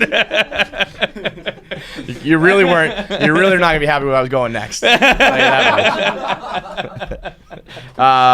voicemail of the day is brought to you by Revitalyte. The Black Label. Revitalyte Black Label is our electrolyte drink. If you want to rehydrate, you want to get those electrolytes running, you want to get fight through your hangover, or you just want a nice refreshing drink that's got some good taste and good for you, that's where Revitalyte comes in. They partnered up with Barstool to make their Black Label, which is the classy one. It's the blue flavor, which is the most important when you're doing any sort of these drinks. You can get it at the Barstool Sports Store. You can get it in some of your local liquor stores. It's an easy shopping experience. You don't have to go to CVS and go through the baby aisle.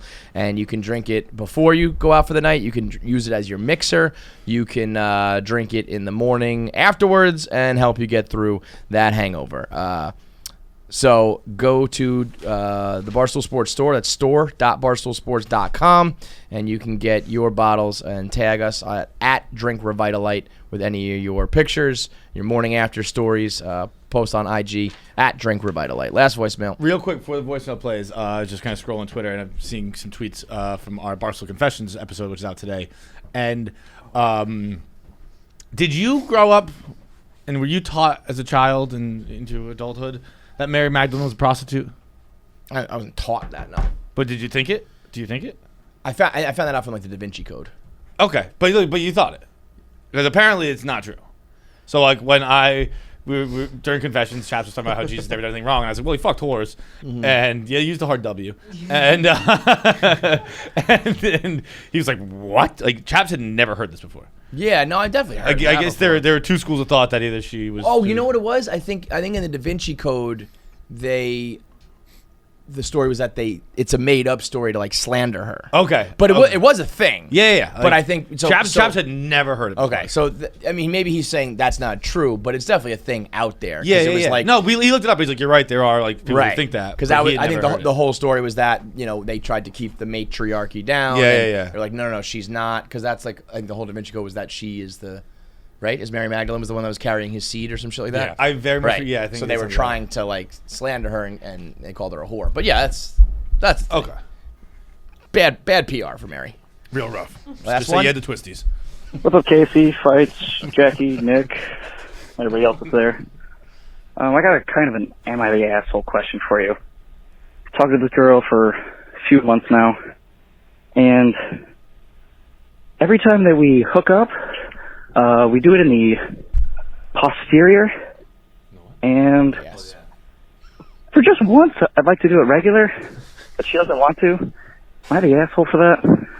Thanks. Bye. That was it, huh? I think that's it, huh? There's no other. I'll get my girl to just stop making me fuck her ass. You know that She's phrase. Just trying to get deep in some puss. You know that phrase. Don't look a gift horse in the mouth, pal. just fuck your girlfriend in the butt, man. Like, you know how many guys out there are like punching their fucking TVs right now? Like, I mean, I can see that. No, but I get it. You're but a fucking ass all day. You like to. I mean, slip into a nice warm puss. I will tell you this much. Next voicemail, please. I will tell you this much. You know, the posterior, as you would call it. Yeah, why don't you call it anal? Why don't you grow up and call it fucking ass sex? Yeah, call it butt banging, dude. Come on. That has its. This kid would melt if you said the word gape. It has its merits for things like that, you know.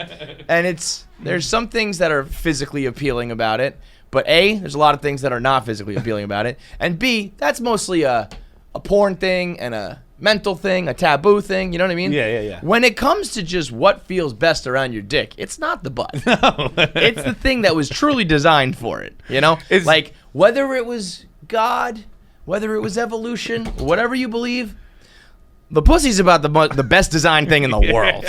Think about it. Think about what gets the job done better than a pussy. Like, there are companies like Roman, billion-dollar companies that are invented with medicine trying to hold the puss back, trying to stop the pussy, trying to get the matriarchy down, trying to trying to keep that glass ceiling suppressed down. There are companies that are like, this pussy's too dominant. There needs to be the pussy rules. They need to change the rules for Shaq and Jordan and Bill Russell and Wilt Chamberlain. They need to change the rules for the pussy. It's that successful at what it does. Think about it. What works better? What accomplishes its goal better than the pussy? Nothing. That's why there's the power of it. That's why too. That's why they launch fucking wars over it. Anyone Helen who's Troy like, must have had the best pussy. Oh my god, that chick could fuck. It's like if you're thinking about slandering this kid, think about, how do you jerk off? You jerk off like this with just two fingers, or you go whole hand, you wrap that fucking baby up. Mm-hmm. You go whole fucking. Instead of that, like that's you break through and it's cool there, and then it's in an open fucking field after that. Yeah, once you get into the stratosphere, right? You're like, am I fucking a balloon? You're thinking, trying to hit a wall. I'm just looking for a wall, bro. man. I've caught a breeze before in there. You gotta ride. It's like riding the guardrail. You gotta look for. Remember in Barstool America? Remember in Barstool America when they said the way to get through the maze, you just find a wall and you hug it and you go all the way around? That's what you're doing. You just gotta find a wall, man. I can't find it in there. The pussy though, there's one giant wall. There's one. I was in college once. I thought I was just floating in space, like an astronaut who wasn't tethered to his ship anymore. Feitelberg was having anal. A little gravity in here. Feitelberg was having anal in college, like Sandra Bullock in Gravity, just floating around. Can we just do it in the vagina, please? I mean, I don't think. Well, I don't know. It sounds like your girl's into, if maybe she's just backwards and she likes that more. This kid is like, it's just reverse for him. So you get to have sex. You get to have pussy sex on Valentine's Day, on your birthday, and on anniversaries, and all that when she's drunk. Like imagine this guy, like he's like, all right, have another shot, babe. Like, I'm gonna get you loosened up so we can go home and have vaginal sex. This kid's like, he's just in tears. He's like that drill tweet where it's like, I'm spending hundreds of dollars a month on lube. I have to use it. Can't I just get a natural fucking lubrication at one point? Free $99 one time for me, babe. Gotta fucking pay with this dude's just fucking all this cum falling out of her all the time. Oh man, the fake water, the fuck water, like, yeah, last in line again. I think you're within your rights to ask for it, but if she's got some sort of thing, maybe this is one of those religious things, maybe one of those. Those girls. I'm still a virgin. Go to hell. Yeah, I'm a virgin. Even though you could put a football in there. I had the first girlfriend I ever did anal with was just very good at it, and to the point that it was a situation like this. It was like preferred, but it wasn't like, well, but it was like I would almost like every time would like go for it, and she'd have like sometimes she'd have to be like, no, come on. Just do the regular one. And I was like, okay, fine. But she's the one I get pregnant in. Yeah, well, that was my thought too. I was like, I'm like, using the like a extra thick condom over here. And like, if I put it there though, it's a free for all, man. I'm going to space. We're like Elon Musk, just trying to give me, really, it's like just for 11 minutes. We're just going to get up there, 4 minutes in space, and then it's over. All right. Interview time is brought to you by Fleischman's. The Fleischman's. What up, girl? Today's interview is Jake Johnson, who has some hair on him. Yeah. When we first saw him, when the Zoom opened up, I was like, holy shit, this guy's got the flow going. He could use all of the Fleischman's products for the beautiful flow he's got up top right now. I like to use it in my blonde hair. Which, by the way, Nick can attest to this. Mike can too. First thing Chaps said was just, your hair's just blonde. Yeah, well, Chaps is a fucking ginger who's trying to push that agenda too. Fleischman, when I was getting my hair cut last, I was at Fleischman. She said, come in before your live show so you look on point. And she said something to me and I said, I don't think so. So she told me, I texted John, but he told me I don't want to come in because I got like this blonde thing going on right now. I said beach thing. I got this. This guy thinks I haven't done my hair and in she weeks. said, what is he talking about, that redheaded fuck? Your hair is red, and no matter what you put... Listen, John's been putting sun in his hair. That's turning it to the color of a goddamn goldfish. But the Fleischman products are all high quality. They're not going to turn your hair orange like John's. You can get the sea salt spray. You can get the shampoo and conditioner. Like I have. Yeah, it does give you the beach look that some people have. And the shampoo and conditioner really suds it up. The conditioner is really like, it gives you that soft feel. They have the hair cream, which is kind of like for a light hold. They have the hair paste for when you really want it to stay in place. And then you got the gummies to help you get your hair, help the hair growth. That's got biotin in it that helps it like healthy and shine. So get the pack. It's so easy because you just get everything you need. Yeah, and it's just like you don't have to think about it. You don't have to think about it, and then you can get everything shipped to you regularly if you run out of it. So get the whole bundle. Gives you a discount. There's another bundle with a couple different pieces. That's the Boys of Summer bundle. We've got you covered bundle. It's just everything you need for your hair. And you know what? You wear your hair every day. Yep.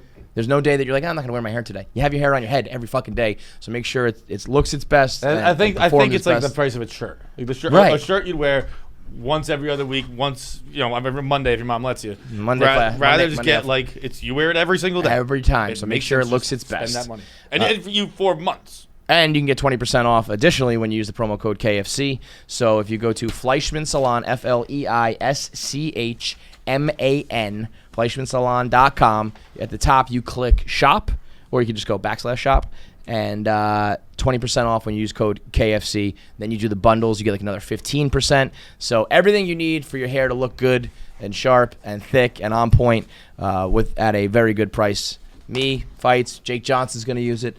It's FleischmanSalon.com. Promo code KFC for 20% off. Jake Johnson on KFC Radio. Let's talk to him. Whoa! Look at my guy. At this guy. I was not prepared for the hair. Yeah, man, it's happening. It is happening. I'm gonna go ahead and assume that you have not gotten a haircut since everything. Well, that's incorrect. Oh, well, okay, I'm an idiot. I did a shave at one point. I went all the way down to skin. Wait. And your hair grows fast then, man. This is post head shave? Yeah. Holy shit. This is post. I did a pilot midway through it. I just said, we got to work. Let's go. Wow. And the series got picked up. And I need to grow my hair for it because I play a 70s pornographer. Hell yeah! So we call that a dream role, my friends. So by the way, I'm gonna need to borrow your mustache.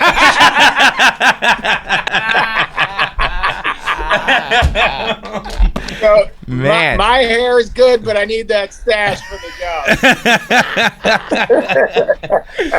Yo, that is a. By the way, that mustache looks fantastic. And what is cooking over there? And that's not even his best. Like sometimes he pulls it out and twists it like he's gonna strap a damsel in distress to a train tracks. Yeah, he looks like a cartoon villain. I'll wax her up good sometimes. Yeah. Hey man, I say this with all due respect. You look very good. That looks I mean, that's your look. That's it. You have no idea how happy I was going to say, dude, he will now have this mustache until he's dead in the box. That's it for him. Yeah, you know, there's faces that work with certain things. Mm-hmm. Your face works with it. Your face now would look weird without it. That's what I think too. I completely agree. Yeah. Dude, I'll tell you what, when I was watching Ride the Eagle, I was like, me and Jake are going to be best friends one day, and he just doesn't know it yet. I've never been more sure of it than now. Like, now I'm completely positive. When you want to borrow another man's stash, that's it. That's how you know you're besties, dude. Shit. But it's not want to. I need to. I start work in September, and that belongs on my face. Now, do you think nobody can replicate this beaut, but maybe you can, grow it out a little and twist it up with some wax and whatnot. Maybe you could pull it off. Well, it's funny. So for the pilot, I got the script. It's called Minx. It takes place in 1972. It's about a young female who's coming up with a magazine, and it's like a feminist magazine, and she wants to take over the world, and nobody wants to publish it until she meets my character at a business expo, and my character is a smut publisher. Milky jugs, horny moms, all that junk. And I see her magazine, and I read it, and I like it. I think there's a lot of money to be had in it, but I think that she needs to have a model in the middle of it, aka Burt Reynolds. Somebody, a real true hunk and a nice big hog flopping around, so for the ladies can get something fun. And I'm telling you, I read this script, and it was in the throes of the pandemic. I was doing prep for Ride the Eagle. I drove up to the cabin to prep it. There was no internet, nothing. I drank 2 IPAs by myself. I took 1 hit of some really nice weed, and I read this script. I have not read anything in the last 5 years where I was like, I need to play Doug Renetti. I want to play this guy so bad. And I pitched the showrunner, Ellen Rappaport, who's brilliant. I'm like, I think this hot dog has a big old mustache on his face. Let's rock. And she's like, sure. I get to hair and makeup. Literally, I believe it's the day of the camera test. And I go to the person. I'm like, I think we got to shave this down so I can just rock here. And she's like, no, you're going to be having a beard in this. And I was like, oh, they took a dream away. Never mind. I don't even want the role anymore. I'm out. I think you should. I think you should pull an audible on that one. Be like, yeah, I'll see you tomorrow with a beard, and you just show up the next day. Sorry, babe. What are we gonna do now? We're gonna halt production for a couple weeks while I grow this beard in. I don't think so. Nah, this hot dog just shaved his face. Let's rock. No, but the hair is I get nervous. I'm 36, and I'm nervous that if I shave the head, that maybe it just won't come back. Any fears of getting rid of all your hair for a moment? I'm going through a different thing. I'm 43, and I'm afraid I am past the era of having long hair. Like when I pick up my kids at school, I do feel a little embarrassed. There's a moment where I want to explain if we're in a restaurant and I'm like, yeah, the girls will have chocolate chip pancakes. This is for my job. I'm not in a band in my garage. I am a grown-up. I have to say, too, you're not long enough yet, but if you just get a little bit longer, it starts to hit, on an older guy, it starts to hit pervert territory. Yeah. Well, and also, do you ever put it in a ponytail or do anything with it? Or because that's also weird, too. It's you can't be a ponytail guy at the elementary school. Then you're getting real weird. I can't do that. I'm never going up here with it. So, I realize what it is, if my hair gets wet, it kind of is touching my shoulders. And that's a feeling I'm not used to. That's weird. Where I'm like, what is that rat tail doing in between my shoulder blades? And so, I'm doing it for the job. When the job ends, I'll cut it short again. And, the honest to God, the pilot for this show is so good that I really hope this one goes. Yeah. But if not, then I got long hair for a couple months, and we'll see what happens. How good did the shaved head feel? I mean, I used to do that myself. I would just grab the clippers and buzz it every couple weeks, and it's the most. Yeah. I looked horrible. Yeah. I didn't realize it, but I looked disgusting. Yeah. So I'm going to be totally honest. It was deep pandemic. There were no jobs. I wasn't seeing any friends. My wife and kids, we created a really tight pod. We weren't seeing anybody. My father-in-law is high risk, so we were strict. So when I did it, it was like, honest to God, who cares? Yeah. I'm seeing my wife and kids. Why do I have hair? Right. I felt while doing it kind of as cool and as rock and roll as it gets. Yep. The second it was done, I realized that I have this for a nose. Because without hair, my face is all nose. And very quickly, I had a thought about my hair for the first time where I was like, I have taken you for granted. I have made a mistake. I felt like a guy who had like been a terrible husband, and then I had like, you know, the Jimmy Stewart movie, this amazing, this wonderful life, where I got to see my life again, but it's just with my hair, where I'm like, give me a second chance, hair. I want you. I'll never do it again. I'll never treat you poorly again. I mean, you're describing exactly what happened to me. Like, I got a fucking honker too. Yeah. I was gonna say, you know, I think you got a little nose dysmorphia going on, because that nose doesn't look too bad to me. You would be all nose, bro. You'd be all schnoz. Have you been clean shaven anytime? I don't think I've ever seen you in any of your roles without at least some scruff. I did again during the pandemic, and it was the same hair shave, face shave. So you just had a cue ball going. You just had a big white nose. Yeah. Okay. I just made a mistake. That's good. I mean, it was just. I know another mistake. Sorry, go ahead. No, please. Okay, I know another mistake you made, and that is I know I was reading an interview about Ride the Eagle, and you said you wrote it because you missed people. You still missing people? Mm-hmm. You still like happy to be standing in lines and shit? Yeah, that's one of those things. You know, honestly, I am kind of. You know, I just flew to Chicago, so we did the airport stuff. And my wife's having a different thing. She was like, "Man, being on a plane, I realized how disgusting we are as people." Yeah. And I'm going through a different thing. To get a little bit of soft on you guys, when the pandemic hit, I realized how much I miss it all. Mm-hmm. I was like, man, I miss even the stuff that I hate. I miss going to work. I miss early call times. I miss, hack directors giving bad direction. I miss bad writing. I miss an actor who's having a panic attack and can't remember their lines. I'm like, man, give me it all.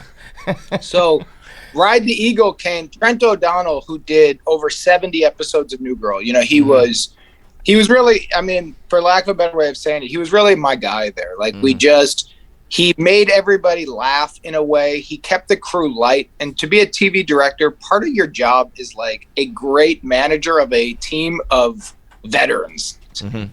Like, just come in and get everybody playing well. Like, keep everybody loose. And so when this hit, he and I had like pitched shows and tried to create together. And it's always been kind of a drag with executives and networks. And we were just talking about how much we miss being on set together because we make jokes the entire time. He is not sensitive and I'm not sensitive. So we can sell each other out for a laugh to get the crew to laugh. And we both know deep down we love each other. Mm-hmm. I can say anything to him to get like a random sound guy to laugh. And I know I'm not hurting his feelings. There's only like how many people in your life you can count on like one hand the amount of people you can do that with, really. Truly. It's really true. And it's really important because those people who you can really rag on, but when you're doing it with love, like it's really funny stuff.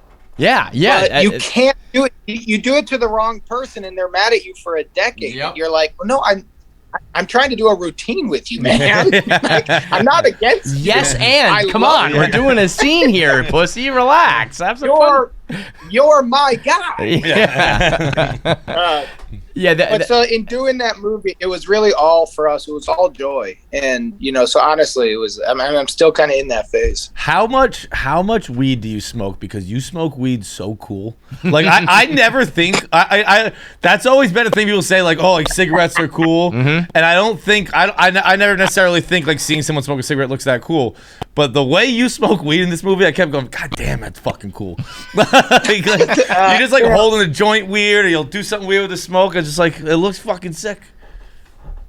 Man, not too much. I'm a believer in weed. I view weed and alcohol as very like, I'd rather take a hit of weed than have like a shot of something. Hell yeah. But I started smoking weed at like 14 and 15. So when I was a kid, the way, I went to like I went to like the last Dead show at Soldier Field in the 90s, for example, and seeing like the old Deadheads, and like my cousin used to live with us and travel with the Dead. So seeing like the way an old 90s hippie would smoke a joint or roll one and have all the weird tools and pull here and then like give it to me, I was always like, man, that art of how you handle the joint is so cool. Like I hate the look of a vape pen. Yeah. Like even though vapes like get the job done, for me, part of the whole thing is that whole routine of it, the whole movement, the rolling of something, the passing around. Like I like all that stuff. I saw a guy on the street mid-pandemic. He had a mask on, and I watched him take the mask off, take a hit of a real cigarette, and put the mask back on, and it was just so disgusting on so many levels. But I also was like, respect, man. Like, you're not none of this vape Juul shit, and you're good. Good enough guy to have the mask on, but also I want to rip this cancer stick. There was something about it that was like. I remember I caught the tail end. I started going to bars very early in life. There was a town that let, you had a library card, they would let you in. And I got the very tail end of people being able to smoke in bars. And them just being, you're in a smog box of smoke. And I never was a smoker myself, but it feels like, I don't know, that's gone now. There's none of that in society anymore, of that, everything you described there. I'm a chunky years older, and I started going to bars earlier as well. And I remember the era in New York when cigarettes were banned from bars, and I was a smoker. And sitting in a bar and having your drink and your pack of cigarettes and and your lighter or your matches, it was all part of your identity. Yeah. Like there was no cell phone. So like literally what you smoked, if you did hard packed or soft pack, how you smoked it, what you used. Like some people were like Zippo people who did like 1,000,001 tricks to light. Yeah. I never thought that was cool. I was like, nah, that's not cool. I like matches. Yeah. But what I will say is, spark it, get the noise. It's the best. Yeah, the thing. But what I will say is, now looking back, I'm not a human who lives in regret. I don't think there's any value in it. Ride the Eagle will kind of, tell that tale, but I do regret cigarettes. If there's anybody who's like young and thinking like, look, if you want to smoke a joint, God bless you. Wait till your brain forms, but do your thing. If you want to play with beer, go for it. Cigarettes are the worst. Like there's no value. No benefit. When I look back, I'm like, if I could go back in time, I don't regret the thousands of dollars I've lost gambling. It was a lot of fun. I do regret every single cigarette I smoked in my life. I'm like, give me that lung power back. That was just idiotic. My dad used to smoke before he had me and stuff like that. And then he got testicular cancer when I was younger. Then he survived all that shit. But he's still alive and all that shit. He always tells me, he goes, you'll never be able to convince me that wasn't because of cigarettes. And I'm like, really? Because it shouldn't be that hard. You know how the human body works, right? like cigarettes didn't give you testicular cancer. Unless you were smoking them really wrong, Dad. I don't think your balls got cancer because of cigarettes, pal. Like, it should be really easy for me to convince you that didn't happen. The only thing I was jealous of. I was never a smoker, but there was like a brotherhood, a camaraderie amongst you guys. Like, especially once you did get kicked out of bars, I feel like it was the easiest way to like strike up a conversation with a girl or talk to somebody at the bar. I remember being outside of a bar.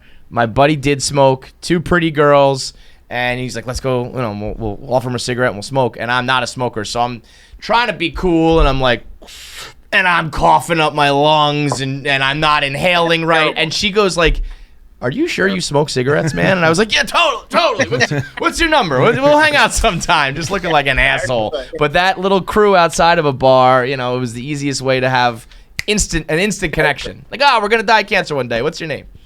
Yeah, I agree. It was a big part. It was a big part when I first started working, that in between takes, when you had a break, you could go out and smoke with somebody. You knew you had about 5 minutes to connect. With that said and done, I truly, and I'm not saying this as like, I know it's mostly not kids listening to this, but what a regret. Like, it's so, like, there will be moments, it's like when we're all about to die, when you look back and go like, that was dumb. Yeah. The cigarettes were done. Right. Also, if you really want to go talk to him, stand outside, chew gum. Yeah. What were you, a casino type gambler or sports gambling or what?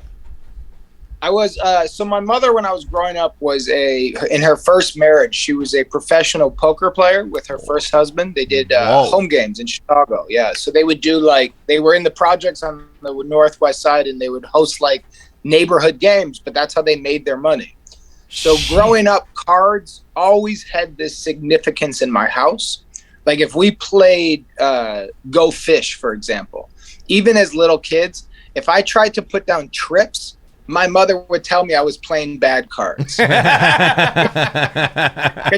All you're doing is waiting. Like, you got to do a run, go 3, 4, 5. And always if you won, but then let's say I'm like, all right, I won. I got the last card. She'd go, well, what cards do I have? And I'd be like, I don't know. And then she's like, so you won by luck. If you don't know what other people are going for, you're just getting lucky. Jesus Christ. It was fun. But it was that's just how cards were. And my family, I didn't realize until I got older how weird my family was with games. We used to do a thing with Monopoly where my brother, sister, mom, and I would be playing Monopoly, right? We'd all throw $20 under the board. Winner gets everything, right? Once all the properties have been divided up by the random rolls, we would do a thing where we would call it cocktail hour, where we would take a break from playing and we would just talk.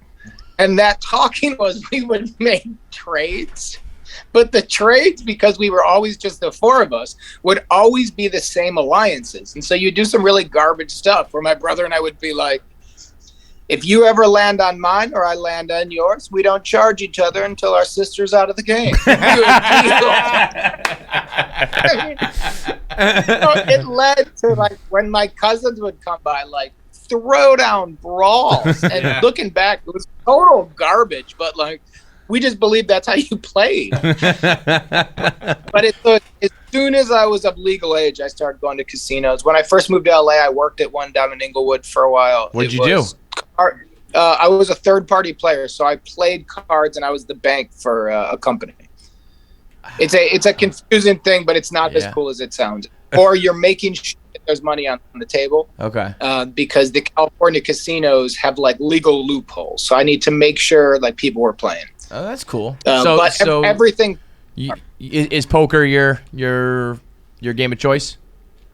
It really was when I had kids. My kids are about 8 now. I just lost those hours. Yeah. And so now buddies and I will do home games, and to play cards and do it right, you can't sit down for 2 hours. It's a grind. Yeah. You need to be at the table for 8 hours, 10 hours, so they learn players. There's a rhythm to the table. So now I'm like, gentlemen, I am in from 7:15 to 7:55. Is that now something? I play poker I'm like, I'm all in. I haven't seen my cards. I'm just looking to socialize. Oh, here's a big. This has been a big debate at Barstool this week. You've got 16, dealers showing 7. You hit or stay? I've got 16, dealers showing 7 is a stay. No, actually, I'm sorry. Well, the book says hit. I'm sorry. The book says hit because they have 7, so I hit, of course. Yeah, well, you got to assume you got to assume he's got a 10 underneath because there's more 10s than anything else. That's what I believed it to be, an easy one, but it was 50-50 here, and we had people ready to come to blows over it. It's the blackjack etiquette is the one thing that turns me off about the game, where it's like you didn't follow the rules and you took my card. It's So my job at the Hollywood Park, the reason I say it wasn't cool is I worked the blackjack table. So what I did at the blackjack table was I made sure, because you can't play against the house in California, you play against other players. So I essentially was in house. Okay. I was in seat 1, but I spent 8 hours a day, 5 days a week playing blackjack and watching people play blackjack.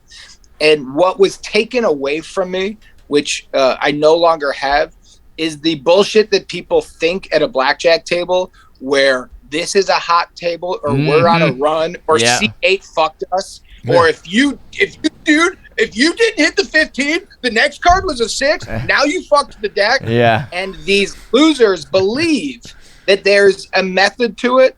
And I want to be like, homie, you're playing the lottery. Yeah. If you're really this good at cards and you're really a numbers person, there's a poker table where the casino doesn't have odds. You're playing against 7 other people. Yeah. So go take your superstitious bullshit over there. If you want to be here and have some fun and say hit or stay. Yeah. So, like, Amen, brother. Amen. So wait, when you're flipping a coin in LA, so the dealer is not playing at all. They just deal, and you play. So in California, they're not officially casinos unless you're on a reservation. They're like card houses. Got it. So the way that you do it, you're playing against the dealer. It looks normal, but there's the person sitting at seat 1 is representing the dealer. Got it. So the person who's paying you and taking your money is actually seat 1. Now you have the option to represent the dealer, but you have to pay for it. So I worked for a company that just paid for it. Do you have to play a certain way, or you could, if you wanted to be an asshole and hit on something crazy? You have to play by the code for the company. So 2 weeks of training was learning everything with blackjack is percentages. If you do everything perfectly at blackjack, you split perfectly, you double down perfect, you do all that, you still are underneath 50% chance of winning. Jesus Christ. So at your best, you don't have an advantage with blackjack. With poker, your advantage is, are you better than those around you? Yeah. So, that's why it drives me nuts where like 2 guys would come in and they would be like your typical, like they just watched Swingers and they would show up at the casino. One of the white guys was like really crazy in a Hawaiian shirt. And the other white guy was like such a fan of his buddy who's crazy. And like the crazy guy's always like talking fast, man. And like he's the man. And like he gets chicks. And the other guy, can't believe he's such good friends with this guy. And the fast talking guy would always pretend to have a system. And I'm like, you're no matter what, man, you don't have an advantage. If you're really that guy, the entire other side of this casino is poker. Yeah. You can play any version of poker, but then you're really running the table if you're winning. But then you're actually beating the other card players. Did you have any like rounders type stories or nights where you were running the table, or big wins, big losses, anything like that? No, I'm always, in my life, I'm pretty conservative with stuff. But I did have a moment at that casino where I was pretty revealed in that there was a dealer named Woody who was all the dealers were from Thailand. And he had a really thick accent, which I will not do. But he also smart man. Your agent's happy. Yeah, he was also like an amateur stand-up comedian. And he and I, when he would come to my table, because I was working a day job, so when he and I were at the table for his 30-minute shift, I was a pig in shit. Woody was so funny that I would literally just abandon my job and be like, Woody, here's your topic. Fast food restaurants. And he would just go on a run and I would be crying. And while it was happening, I was working the overnight shift, so it was 2 a.m. in Inglewood. Inglewood's a tough neighborhood, but that toughness wasn't really ever near me because I was playing cards. I didn't really pay attention to the gentleman at the table who, was a gangster, was losing big money because I was on an hourly wage, and so was Woody. So I was just laughing at Woody's jokes. And at one point I hear, "You think that's so funny, motherfucker?" And I look up and I realize this man who had been losing thousands of dollars, presumably to me, because I was the one collecting it, but it wasn't mine. I go, "Huh?" And he goes, "You think that's so funny, motherfucker? Say it right now. You think it'd be funny if I walked over to you right now?" And I looked over and like his whole group was getting that like energy where I was like, they're all their bodies are moving because adrenaline is spiking.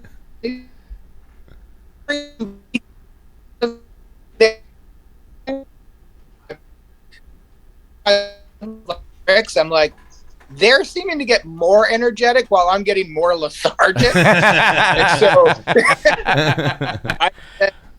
and this is a true story, and it just reveals like true sissydom. But I said, "Do you want to know what I would do if you came over here to my face?" And he goes, "Yeah, I want to know." I go, "I would run to security and scream, 'Help! Help!'" The look, and this is true, the look on this guy's face, who was like a gangster, man, like he came up hard. It was as if I was like lower than a cockroach, and so beating me up gave him no. He went like this, like, huh? You know, Woody started to laugh and chuckled, and this group looked at me like, "Oh my God, that is no man. That is a." I'm so with you there, though. I'm the furthest thing from tough, man. I can't even fake it. Forget about it, man. Tell me a little bit about Ride the Eagle. What do we got here? Yeah, Ride the Eagle was a passion project that Trent and I did together. That dog in it, that's a COVID dog. So we got her from Guide Dogs of America. She's a retired guide dog. And so when I got her, I've never been around a dog that was so smart. I'm used to dogs being just dogs, where you love them, but you know they're licking their own butts all the time, and that's what makes them hilarious. That's what I feel about John. That's why I keep him around. But this dog has like unbelievable intellect, and I would feel like, man, she used to guide blind people around and make decisions for that other person. So I started talking to Trent about doing a movie together and how we both missed working. And the original idea was going to be Trent had access to a camera. The crew was going to be just me and him and the dog. And we were going to do a movie kind of like when Nick was with Trent, where it was me and this dog, but I go through a whole journey. And Trent was in and I was in, and I convinced my wife to let me go do it for 5 days. We were going to be tested. And as we started writing that and figuring out the beats of it, we realized, well, we would like a mother character or a father character to, you know, die and pass on. And we just kept building it and building it. And before you knew it, we had a full movie that we had, you know, put months of time into because we were not working every day. And then we started submitting it to actors. And all of a sudden we got DRC Carden and J.K. Simmons and Susan Sarandon. And J.K. You know, when he calls you, what's he call you, a candy dick? Who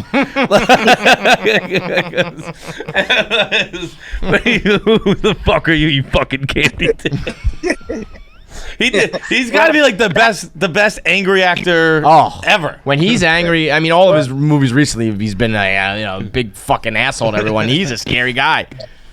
That bit actually came from years ago. I was in a bar and some guy, I was hanging out with my friends, and some guy tried to start a fight with me, but he was giving me the weirdest compliments while he was fighting with me. I had a beard at the time, and he was like, I was wearing like a winter hat in a bar in Chicago, and he was like, "You like those hats, man? You're inside." And I was like, I mean, I do. I think they look good. He's like, "It's not how they look, but why are you wearing a hat?" I was like, "I like the way they look." He's like, "Yeah, it looks fine." I think he just...